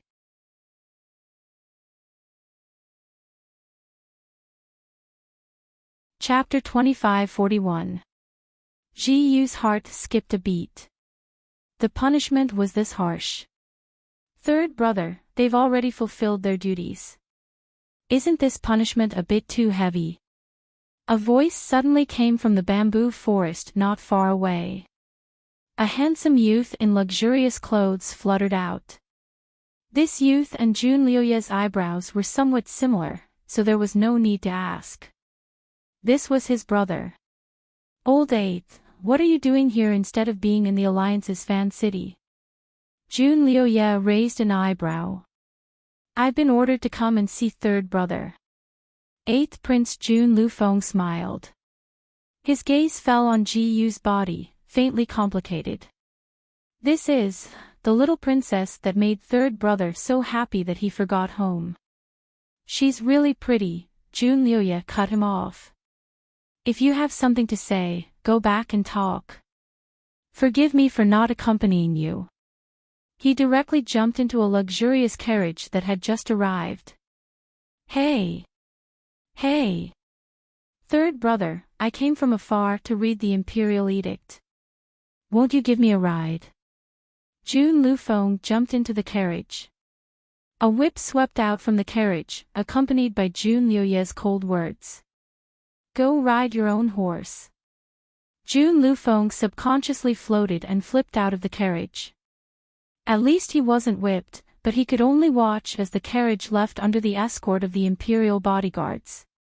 So heartless. He actually chased the imperial envoy off the carriage. Jun Lufeng rubbed his nose and sighed. He obediently went to find his horse. "Hey, I don't want to be carried around by you like a doll." After GU was carried into the carriage, she was forced to sit beside him. She felt a bit unhappy and moved to the side. Jun Lioya didn't force her this time. He smiled and simply lay down on the soft cushion, closing his eyes. GU looked out at the scenery. Although she no longer had any thoughts of seeking death, the irritation in her heart didn't lessen by much. Her parents were clearly imprisoned in this person's hands. Why couldn't he make the decision to release them? Was it just to threaten her to stay by his side? She hardened her heart and said, "Can you let my parents go? After you let them go, I won't leave. I'll stay by your side until you're tired of me." She could only lower herself under someone else's roof. But there was no movement behind her. GU frowned and turned around, only to find that his breathing was steady and his eyes were slightly closed. He had actually fallen asleep. How could such an alert person fall asleep in a carriage? GU didn't quite believe him. She glanced at him again and suddenly had an idea. There were faint shadows under his eyes. Those were the dark circles under his eyes. He seemed to be very tired. She then recalled what the guard had said when they rushed out of Shadow Tower. Jun Lioya hadn't rested for 3 days and 2 nights. "Looks like he's really exhausted," GU breathed a sigh of relief, looking at his sleeping face in a daze. Now was the perfect opportunity to assassinate him. Too bad her dagger was confiscated by him, otherwise, her gaze stopped at his waist, where his treasured sword was hanging. She had seen him make a move before, and this sword was not just any ordinary sharp. She slowly reached out her hand, her fingers gently touching the sword at his waist. With her current level of martial arts, she could quickly draw her sword and slit his throat in an instant. He was sleeping so soundly that he definitely wouldn't notice. Her eyes were filled with intense emotions.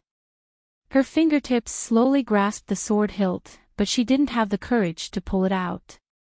If she killed him now, she was afraid that she wouldn't be able to save her parents. To kill him alone, she had to sacrifice the lives of 3 people on her side.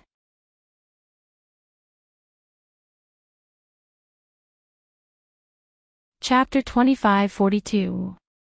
To kill him alone, she had to sacrifice the lives of 3 people on her side. It wasn't worth it.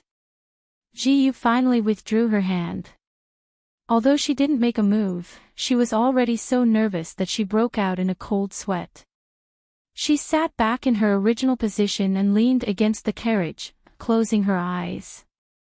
After all, her body was weak and she had been tormented by Jun Liuye for so long. Once she closed her eyes, she immediately felt sleepy and fell asleep in a daze.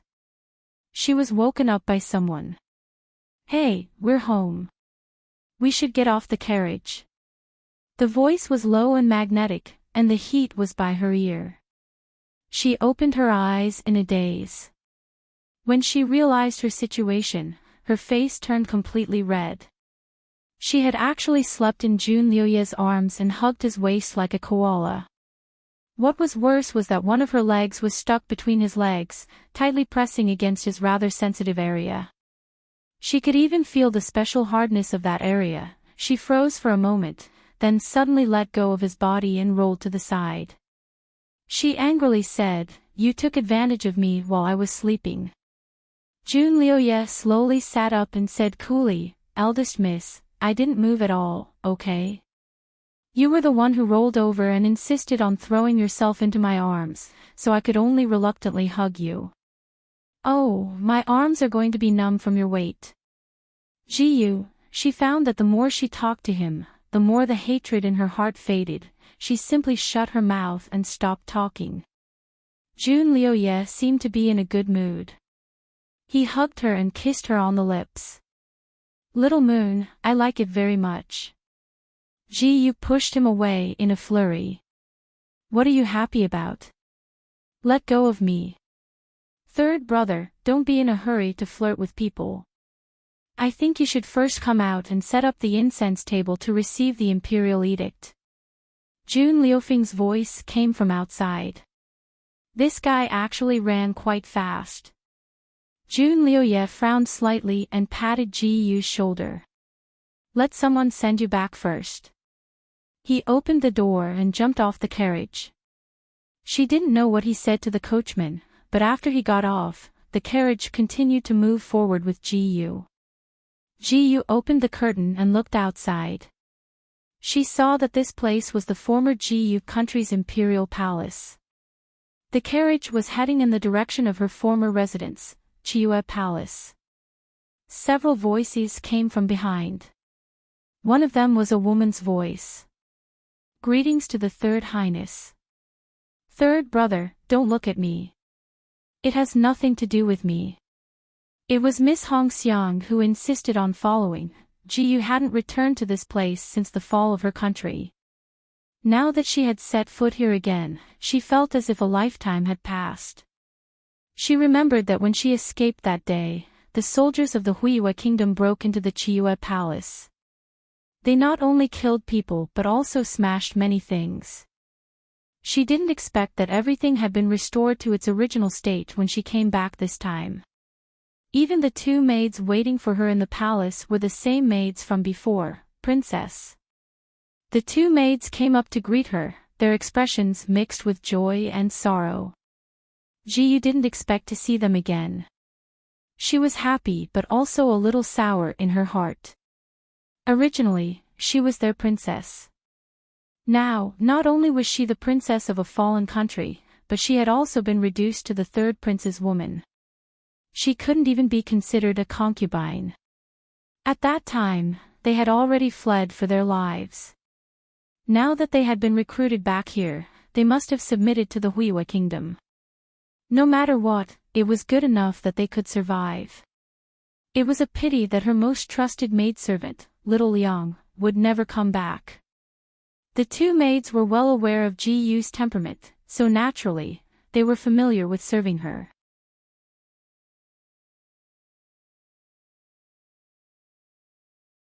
Chapter 2543. Everything seemed to be the same as before, but Ji Yu could still sense the subtle differences. For example, although these two people were still as friendly to her as before, their expressions were no longer as respectful as before. The way they looked at her was a bit strange. However, Ji Yu was not paying attention to this. Her attention was already attracted by the imperial edict mentioned by the 8th prince. What was the content of the imperial edict? Could it be about how to deal with her royal father and mother? If the imperial edict was unfavorable to her royal father and mother, what would Junliuya do?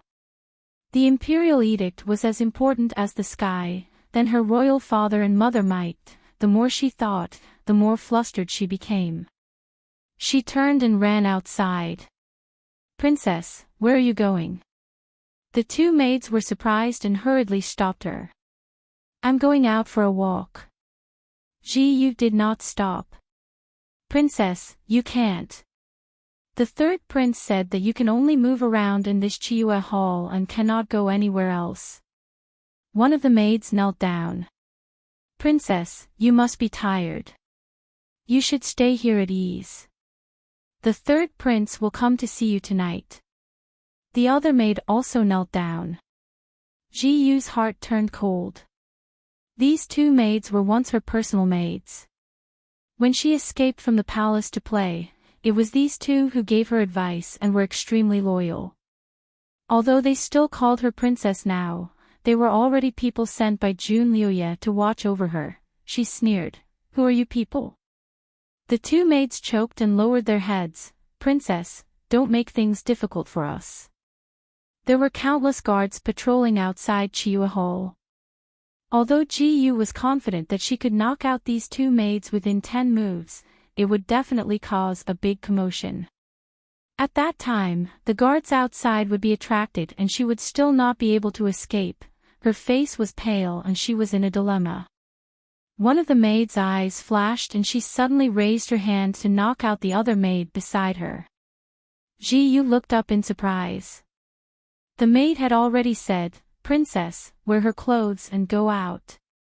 Ji Yu's heart was warm and her eyes were dry. Since the fall of the country, this was the first time she met someone who was loyal to her. "Xiao Shuwei, thank you. I'm just going out to take a look. I'll be back soon. I won't let you be punished." Ji Yu and Xiao Shuwei quickly took off the clothes of the maid who had fainted and switched places with Ji Yu. Then, they helped the maid onto the bed and let her pretend to be the sleeping Ji Yu and let down the bed curtain. Ji Yu quickly traversed through the palace. She was wearing the clothes of a maid. As expected, she sneaked out of the Chiyue palace and headed towards the Red Cloud's palace. As she expected, Jun Luyi and the others should be discussing something there. Her light body technique was not bad, and she was wearing a maid's uniform that did not reveal anything. In addition, she was very familiar with the geography. Very quickly, she reached the periphery of Red Cloud's palace without any mishap. The Red Cloud's palace used to be the imperial study of the former Ji country's ruler. There were obviously more guards here than in other places. If she took the usual route, Ji naturally wouldn't be able to sneak in. However, she knew of the secret passageway that led to the Red Cloud's palace. Originally, for fun, she would often use this secret passageway to enter the Red Cloud's palace to scare her imperial father who was in a meeting with the officials.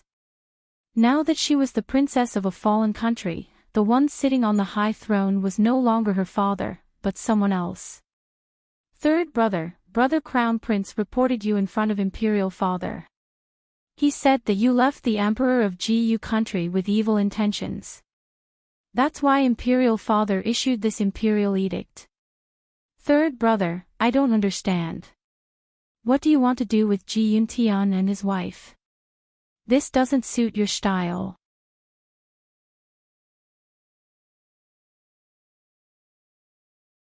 Chapter 2544. There were 3 people in the Red Cloud Hall who seemed to be discussing something. Jun Liuye, Jun Lufeng, and a girl in purple. Jun Liuye looked a little sleepy as he sat on the main seat with his hands supporting his forehead. Jun Lufeng sat on the chair to his left with a serious expression on his handsome face.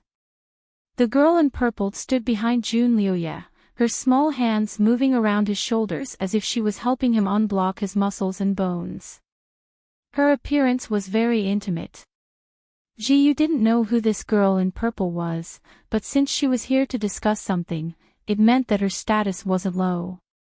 Seeing her movements so natural, it proved that her relationship with Jun Liuye wasn't shallow. It was rumored that Jun Liuye didn't get close to women. It seemed that the rumors were just rumors. Not only did he force Ji Yu to be his woman without any status, he was also so intimate with this girl in purple. Ji Yu hid behind a screen at the end of the secret passage. The moment she saw the girl in purple, her heart turned cold. Although she was naive, a woman's intuition was still very sharp. This girl in purple liked and adored Jun Liuye. As for Jun Liuye, she didn't know if he loved this girl in purple, but at least he didn't reject her being so close to him. He should like her, right?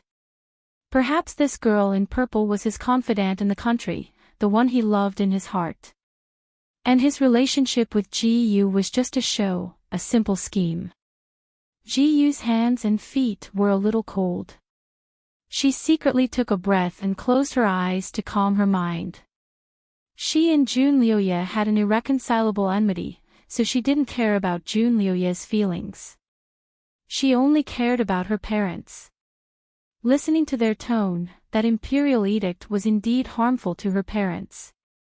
What would Jun Liuye do? She suppressed her heartbeat and continued to listen. Third brother, you also know that imperial father has always been suspicious. If you do this, I'm afraid he will be afraid of you. How about, no way. Ji Yuntian and his wife are still useful. You can't kill them. Jun Liuye finally spoke.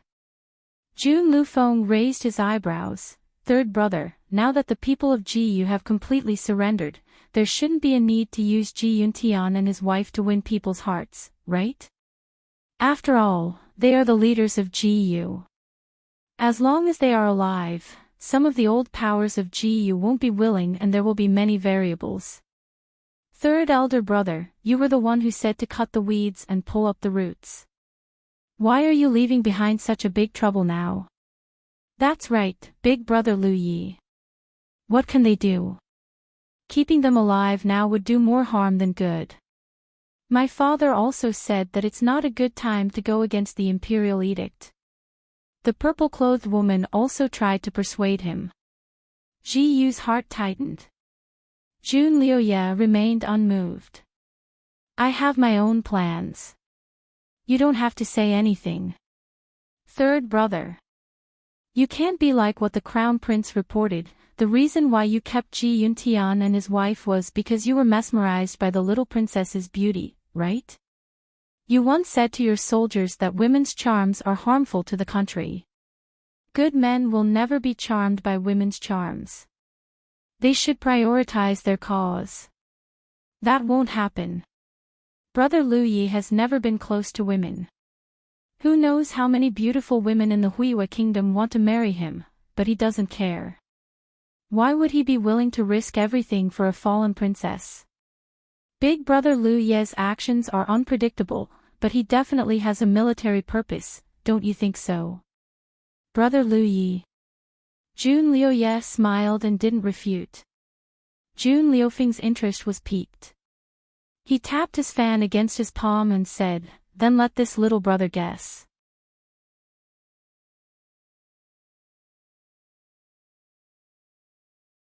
Chapter 2545. Jun Liufeng's interest was piqued. Tapping his fan against his palm, he said, then let me guess.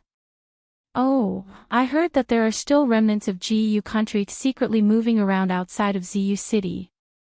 Is third brother thinking of using Ji Yuntian and his wife as bait to attract those people? To catch them all in one fell swoop. Jun Liuya smiled. Lu Feng, you're quite smart this time. He actually admitted it in a roundabout way. Jun Lufeng let out a sigh of relief and smiled. I knew it. Third brother, this Azura war god, suddenly became benevolent. Ha ha ha, so that's how it is. That's good. He seemed to have thought of something. That's right, third brother, you've been treating that little princess quite well recently. You don't really want to take her in, do you? Jun Liuya didn't answer. Jun Lufeng frowned. Third brother, I know you know what to do, but that little princess and you have an irreconcilable enmity. I'm afraid she has ulterior motives by your side. Moreover, Father Emperor and the court officials will definitely oppose it. The purple-clothed girl looked at Jun Liuya's expression and carefully said, Brother Liuya, it's not that I'm jealous or can't tolerate her. It's because of her identity. According to the rules, a princess of a fallen country can't be married to a prince as a concubine. Most of them are servants. Jun Liuya's voice was indifferent. Don't worry. No matter what happens in the future, she will have nothing to do with you. I also won't take her as a concubine. This sentence seemed to have a deeper meaning. The purple-clothed girl's eyes lit up and she pressed even more attentively on his back. Then I'm relieved. Jun Lufeng also laughed and punched Jun Liuya's shoulder. I'm also relieved. That's right, I heard that this Princess Ji was born on the night of the full moon. When she was born, a strange fragrance filled the room. That's why Ji Yuntian treasured her and said she was the reincarnation of the moon god. The people of Ji country also hold her in high esteem. Third brother keeping her by your side also has the intention of using her as bait, right? The three of them chatted there, causing Ji-Yu's heart to turn cold. Her limbs went soft and she almost couldn't stand. The place she was hiding in was very well hidden. There were special sound-absorbing decorations around her. As long as she didn't make any big movements, no one outside would be able to find her. She held her breath and retreated bit by bit, slipping out of the secret passage and out of Red Cloud's palace. As soon as she stepped out of the secret passage, she tripped and didn't even notice that her knee was bruised. When he looked up, the setting sun was as red as blood, and the world seemed to be filled with desolation. She stood where she was and was momentarily at a loss. At that moment, she didn't seem to be thinking about anything and couldn't remember anything. Hey, which palace's maid are you? Oh. Why are you standing there like idiots? A shout came from a group of patrolling guards not far away. Ji-Yu lowered her head and answered absent-mindedly, I'm from the Chiyue Palace. I lost my way. I'm sorry. In this palace, it was indeed common for maids to pass through, so the guards did not suspect anything. One of the guards even kindly instructed, right now, Ji Yuntian, that incapable ruler, is not allowed to wander around the palace. Quickly go back. Ji Yu nodded and slowly left with her head lowered. Although her beauty was different from ordinary women, her eyes were staring blankly and her expression was blank. She looked a little silly. Behind her came the guard's discussion, no wonder such a beautiful girl is only a maid. She's a silly one. Ji Yu's legs were soft. She walked aimlessly and didn't know where she should go. Her legs were soft, so she sat down on a big stone.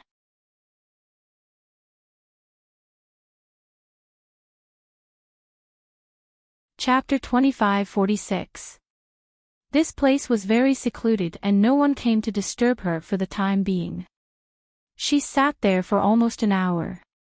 The blood in her chest was boiling as if it wanted to gush out of her throat, but she forcefully swallowed it back down. Originally, she thought that although Jun Liuya had destroyed her country, he still had some feelings for her. When he said that he would find a way to release her parents, she secretly believed him. She thought that since he was not the emperor, he had his own helplessness.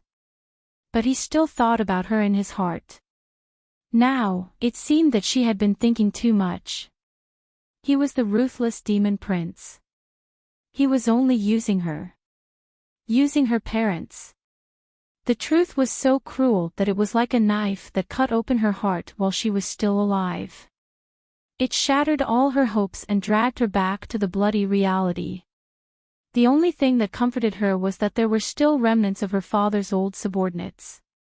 They must be thinking of ways to save their master. However, this place was heavily guarded.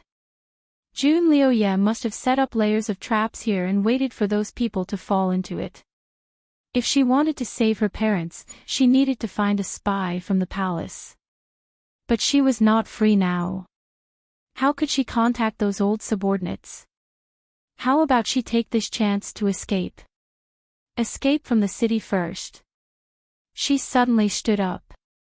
She used to sneak out of the palace to play, so she knew where to escape to the shortest and safest route. But after taking a few steps, she paused again. There were faint sounds of chaos in the direction of Chiyue Palace. After a while, she heard the sound of chaotic footsteps all around. The patrolling guards heard the sound and moved. Princess Jiyu is missing. His Highness is furious. The entire palace is under martial law and a strict search is ordered. Close the door. Not even a fly is allowed to fly out. Jiyu hid in the dark and faintly heard someone shouting orders. She clenched her fingers and knew that she could not escape. She stood in place for a moment, then suddenly sprinted towards the southeast corner. Not far from here was the palace where her parents were imprisoned. She did not deliberately hide her figure. Before she could run to the palace, she was discovered by the guards who were searching for her. They all came forward to stop her. Ji Yu threw caution to the wind and punched and kicked. Get out of the way. I want to see my parents. Get out. Get out of the way. She was like a crazy tiger cub. The guards received orders to capture her alive and not hurt her. Naturally, they were restrained. She kicked a few of them over and sent a few of them flying. Chee! A gust of wind came from behind. This sound was clearly different from the usual. Ji Yu quickly dodged, barely dodging the attack. A blue robe flashed in front of her eyes, and a handsome young master appeared out of thin air. Princess Ji Yu, so you are here. Oh. This handsome young man was Jun Lufeng. His martial arts were obviously good as he directly blocked Ji Yu's path. Ji Yu didn't give him any face. Get lost. She attacked him fiercely. Jun Lufeng didn't expect her to be so unreasonable. He waved his fan. Princess, if you have something to say, we can talk it out. His kung fu was obviously passed down from Jun Liuye, and there were some similarities. Although his kung fu was not as good as Jun Liuye's, it was still remarkable. It was not something Ji Yu's kung fu could withstand. A moment later, Ji Yu had already been attacked to the left and right by him. She was distracted for a moment and her acupoints were sealed by his folding fan. Her body went soft and she slid down. Jun Lufeng still had the air of a gentleman. He subconsciously extended his arm to support her. Suddenly, a gust of wind shot towards his arm. Jun Lufeng was startled and hurriedly retreated. When he stood still, he found that little Princess Ji Yu had fallen into Jun Liuye's arms.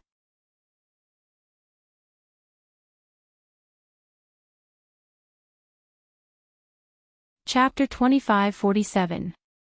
Jun Liuye's face sank as he undid Ji Yu's acupoint. Why are you running around? Ji Yu blinked and burst into tears. I want to see my father and mother. She cried like a pear blossom in the rain. Jun Liuye's voice unconsciously softened. If you want to see them, wait for me to come back. I'll naturally take you to see them. Why did you run away? Ji-Yu's tears kept falling. I dreamt that they met with an accident and were killed, so she had a nightmare first, that's why. Jun Liuye's arm tightened. They won't meet with any accidents in the palace. Don't worry. If you want to see them in the future, just tell me and I'll naturally take you to see them. Ji-Yu's eyelashes were still wet with tears. Really? Why would I lie to you? Then I want to see them right now. Jun Liuye's eyes flashed and his handsome face sank. No. I haven't punished you yet for running away. Ji-Yu's tears rolled down drop by drop. I only wanted to see my father and mother. You didn't come back. I had a nightmare and couldn't wait. Her small hands clenched his lapel tightly as she cried like a tearful doll. Jun Liuye rubbed his forehead with a headache and took a step back. Only this once. There won't be a next time. Ji-Yu's eyes lit up. Okay. Jun Liuye carried her and left. When he looked up, he saw Jun Lufeng standing there and looking at him in shock. It was as if he saw a big monkey jump out of the bridal chamber. His footsteps paused, and he indifferently glanced at Jun Lufeng, then walked around him. Jun Lufeng watched their backs disappear from the palace gates and waved his fan thoughtfully. My brother Azura actually has a day when he's so gentle to a woman. Although it's all an act, isn't this acting a bit too much? Ji-Yu finally saw her parents again. However, because she sneaked out this time, Jun Liuye only allowed her to say a few words to her parents as punishment before bringing her back. Because the two maids covered her escape, Jun Liuye ordered for them to be severely punished. He ordered for them to be beaten 20 times each. Ji-Yu naturally stopped them and took all the blame on herself, saying that she forced them to do so. Her face had always been pale, and when she pleaded, her tears seemed to fall. Her large eyes seemed to be able to speak as she stared intently at Jun Liuye. Finally, Jun Liuye's heart softened once more. He was just about to agree to let the two maids go. A delicate voice chuckled, "Nothing can be accomplished without rules. Young miss and young master made a mistake, but it's ultimately the fault of the attendants. Don't you think so, brother Liuye?" Ji-Yu raised her head and saw the purple-clothed girl, Hong Xiang, walk in. Behind her was Jun Lufeng. Jun Lufeng didn't say anything. He just looked at everything thoughtfully.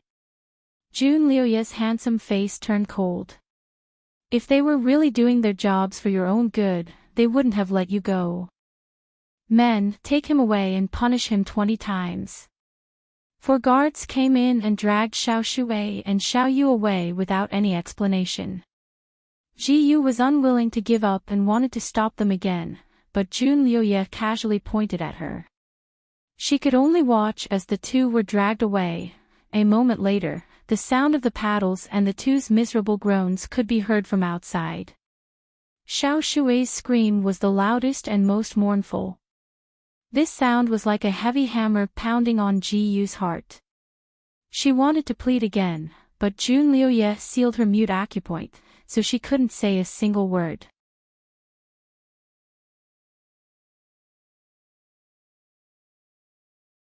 Chapter 25-48. From the corner of her eyes, she saw Hong Xiang leaning against a pillar and looking at her with a smile. She couldn't hide the gloating in her eyes. Hearing this woman's tone, she should be Jun Liuye's fiancée. Seeing her future husband punish a disobedient bed slave, she would naturally be happy. As for Jun Liuye, he was acting so pretentious to give his fiancée an explanation so that she wouldn't be jealous. Ha! This husband and wife really have a tacit understanding. Ji-Yu's blood rushed up again. She forced herself to endure the sweet taste of blood in her throat. In this cold palace, she was the only one fighting. She had to take care of her body and not fall down. Only then would she have any hope of saving her parents. The sound of beating and screams outside finally stopped. Four guards carried the two maids, who were badly mutilated, back into the room. The two maids groaned and almost fainted. Jun Lioye then lifted his finger to unseal Ji-Yu's acupoints. He thought that Ji-Yu would immediately rush over to check on their injuries, but he didn't expect her to just stand there like a wooden puppet. Her long eyelashes covered her eyes, making it impossible to see what she was thinking. This is a small punishment. Seeing that you were forced, this prince will spare your worthless lives. Men, carry the two of them to the doctor's office to treat their injuries. Once they're healed, they can serve your princess. Jun Lioye coldly ordered. The two maids naturally bowed to express their gratitude. No need. I don't want their service. I don't need anyone to serve me. Ji-Yu finally spoke, her voice cold and crisp. After saying this, she didn't even look at the people in the courtyard and directly walked into the hall. With a bang, the door was tightly shut. Jun Lioye was stunned. He waved his hand and had the two maids be carried away. Brother Lioye, this princess's temper isn't small. Hong Xiang bitterly smiled. Even this little sister doesn't dare. Jun Lioye glanced at her and said with a smile that wasn't a smile, "You want me to treat you like I treat her?" Hong Xiang stuck out her tongue and said with a double meaning, "I don't dare." Jun Lufeng walked over to remind him, "Third brother, we still have things to do. You guys wait outside first." Jun Lioye's voice was cold as he turned around and pushed open the tightly shut doors to enter. Hong Xiang opened her mouth as if she wanted to say something, but Jun Lufeng gave her a meaningful glance, and then said, "Okay, we'll go to the front and wait." Without any explanation, he led Hong Xiang out. Inside the hall, Ji was sitting on a chair with her eyes lowered. When she heard Jun Lioye enter, she didn't say a word. She didn't even raise her head. "Ji, do you hate me?" Jun Lioye sat down opposite her.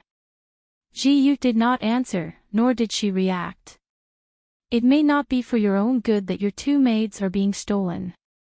The palace is heavily guarded. You can't escape at all. You can only be convicted." Ji still didn't answer. She didn't even bat an eyelid. "Ji, look at me."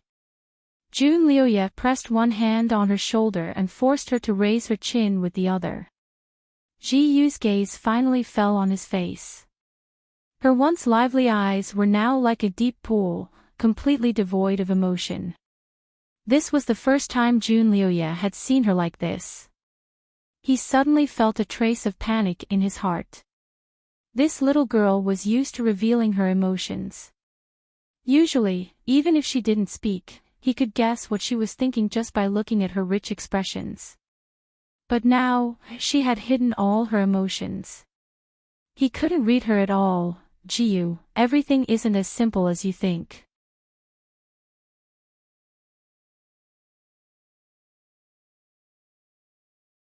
Chapter 2549.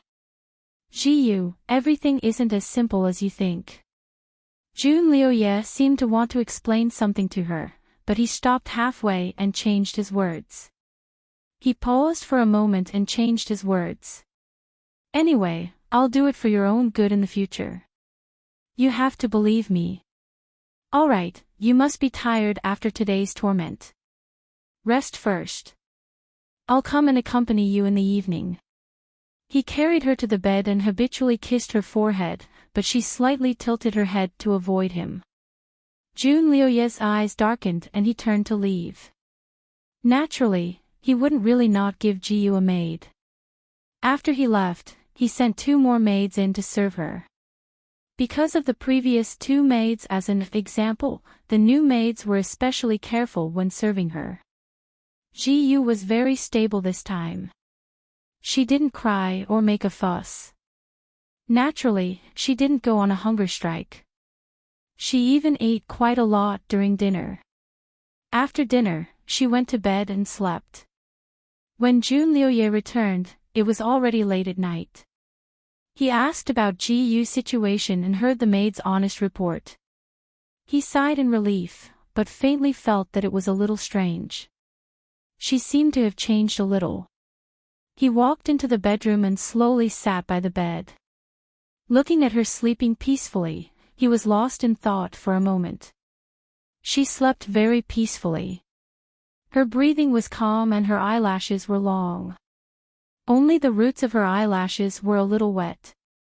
It was obvious that she had cried before. June Lioye bent down and kissed her eyelashes. Her eyelashes brushed against his lips, making it a little itchy.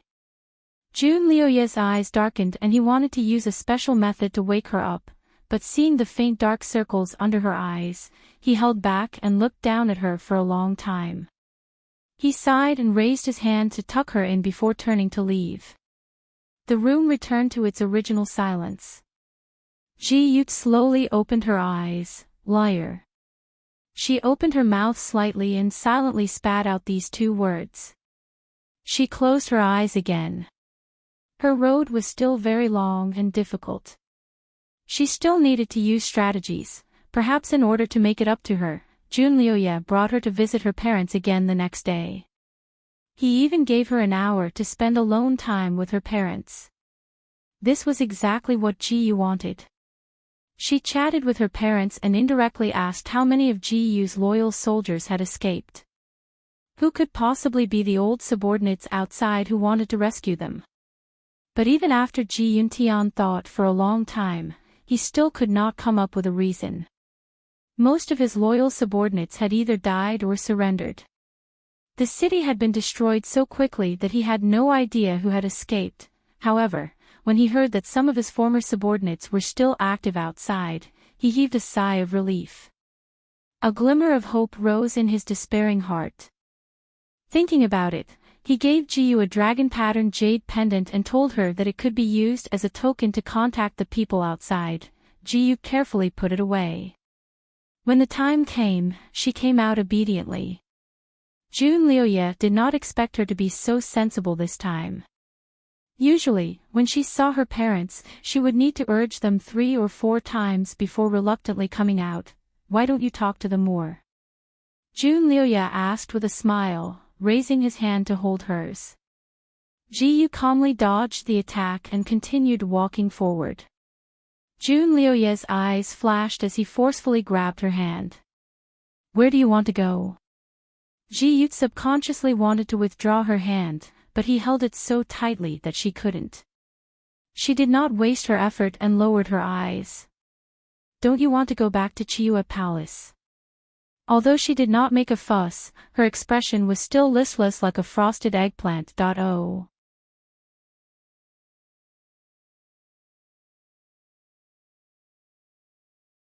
Chapter 2550. June Lioye looked at her and finally said, Do you want to go out and play? Ji-Yu's eyes finally lit up as she asked, I can go out. June Lioye did not answer, but bent over and picked her up. I'll take you out.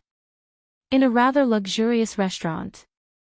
This time, after June Lioye strolled around the streets, he brought her to this restaurant at noon. Of course, to avoid trouble, June Lioye did not disguise her, but he still let her wear a weft hat to cover her face.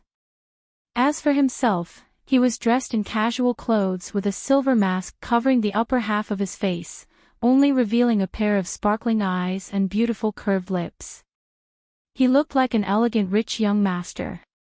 June Lioye originally wanted to take her to a quiet room upstairs, but she did not want to. She liked places with many people. June Lioye glanced at her and complied. He brought her to a rather remote table in the hall and sat down. Ji-Yu held a cup of tea in her hand. Her face did not change, but a trace of hope rose in her heart. Since father's old subordinates were moving around outside, perhaps they had already mixed into the city. Restaurants and tea houses were the fastest places to spread news, but they were also the most crowded places. Perhaps they would come here. She secretly hung the dragon-patterned jade pendant her father gave her at her waist. Under the sunlight, the jade pendant seemed to glow. If those people were really here, they would definitely notice this jade pendant. Of course, she also secretly observed the people around her, hoping to see one or two familiar faces. But after her eyes looked around, the light in her eyes dimmed again. She did not see anyone familiar, and no one paid attention to her. Her method of looking for people was like looking for a needle in a haystack, but other than this method, she could not think of any other way. The commoners who were drinking here were naturally people from GU Empire. There wasn't any hatred for the destruction of their empire from these people, and each and every one of them was happy and harmonious. It was no different from before the country was destroyed. GU looked at it and felt a little dazzling. She raised her head and drank a cup of wine, feeling a little dispirited. The conversation at the table next to her suddenly attracted her attention. It was the Azura war god Junliuye. Her heart moved, and she held her cup to listen. The more she listened, the tighter her fingers held the cup. Those people were praising Junliuye. They praised him for his strict military discipline and for not offending the people when the army entered the city. They even opened the granary and gave the people food several times. Furthermore, ever since his army had set up camp in the city, the security in the city had improved significantly. Previously, there were many thieves in the city, but now, not a single one of them could be seen.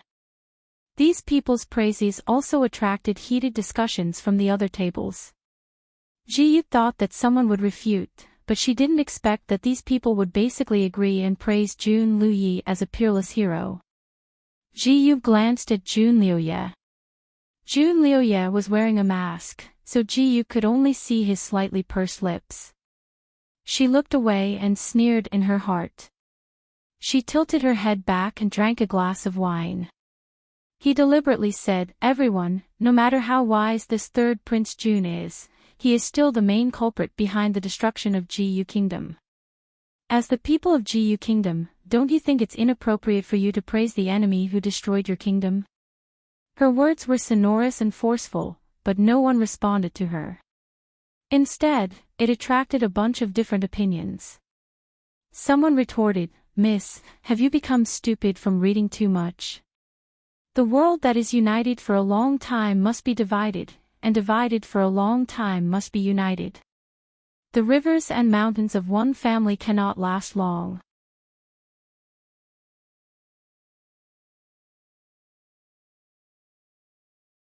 Chapter 25:51. Someone quoted the classics to her, "Little girl, let me give you some knowledge. The Cloud Underworld continent used to belong to the Purple Moon Empire 100 years ago, and the one who sat on the throne was from the Jun family. 60 years ago, it was divided into countless small countries.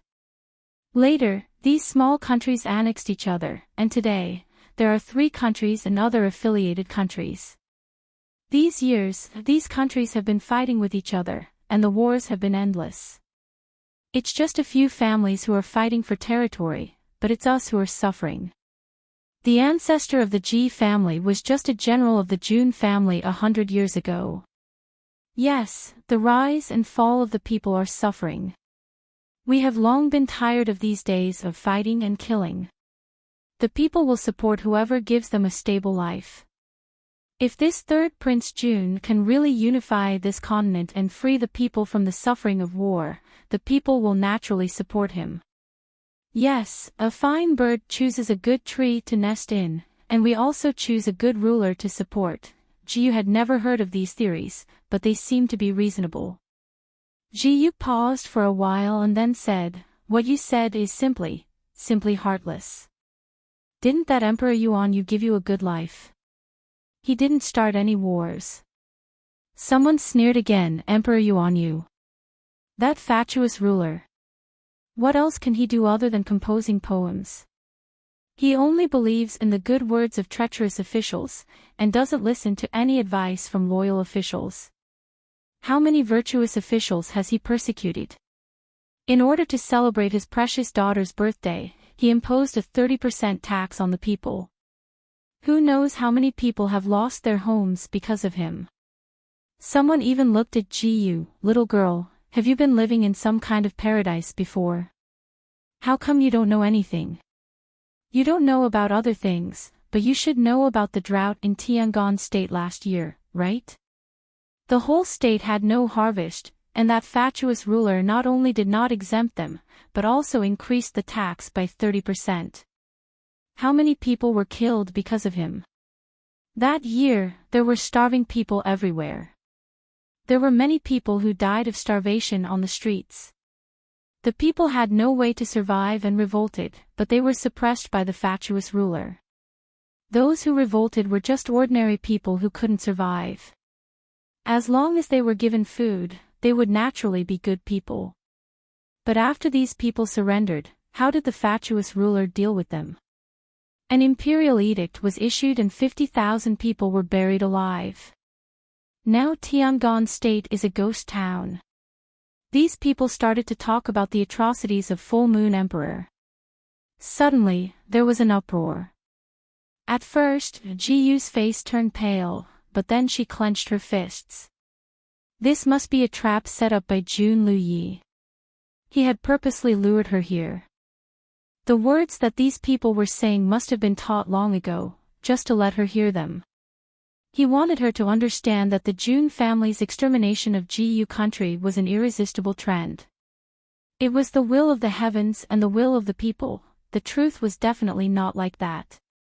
Her imperial father was so kind, how could he be a tyrant? Slander. Despicable. Paw. The teacup in her hand was crushed by her. Jun Liuye's expression changed. He grabbed her hand and forcefully pried it open. There were a few pieces of porcelain stuck in her palm, and blood was quickly seeping out. Damn it! Jun Liuye cursed under his breath and picked out the pieces of porcelain. He then called for someone to bring some clean water to clean her wounds.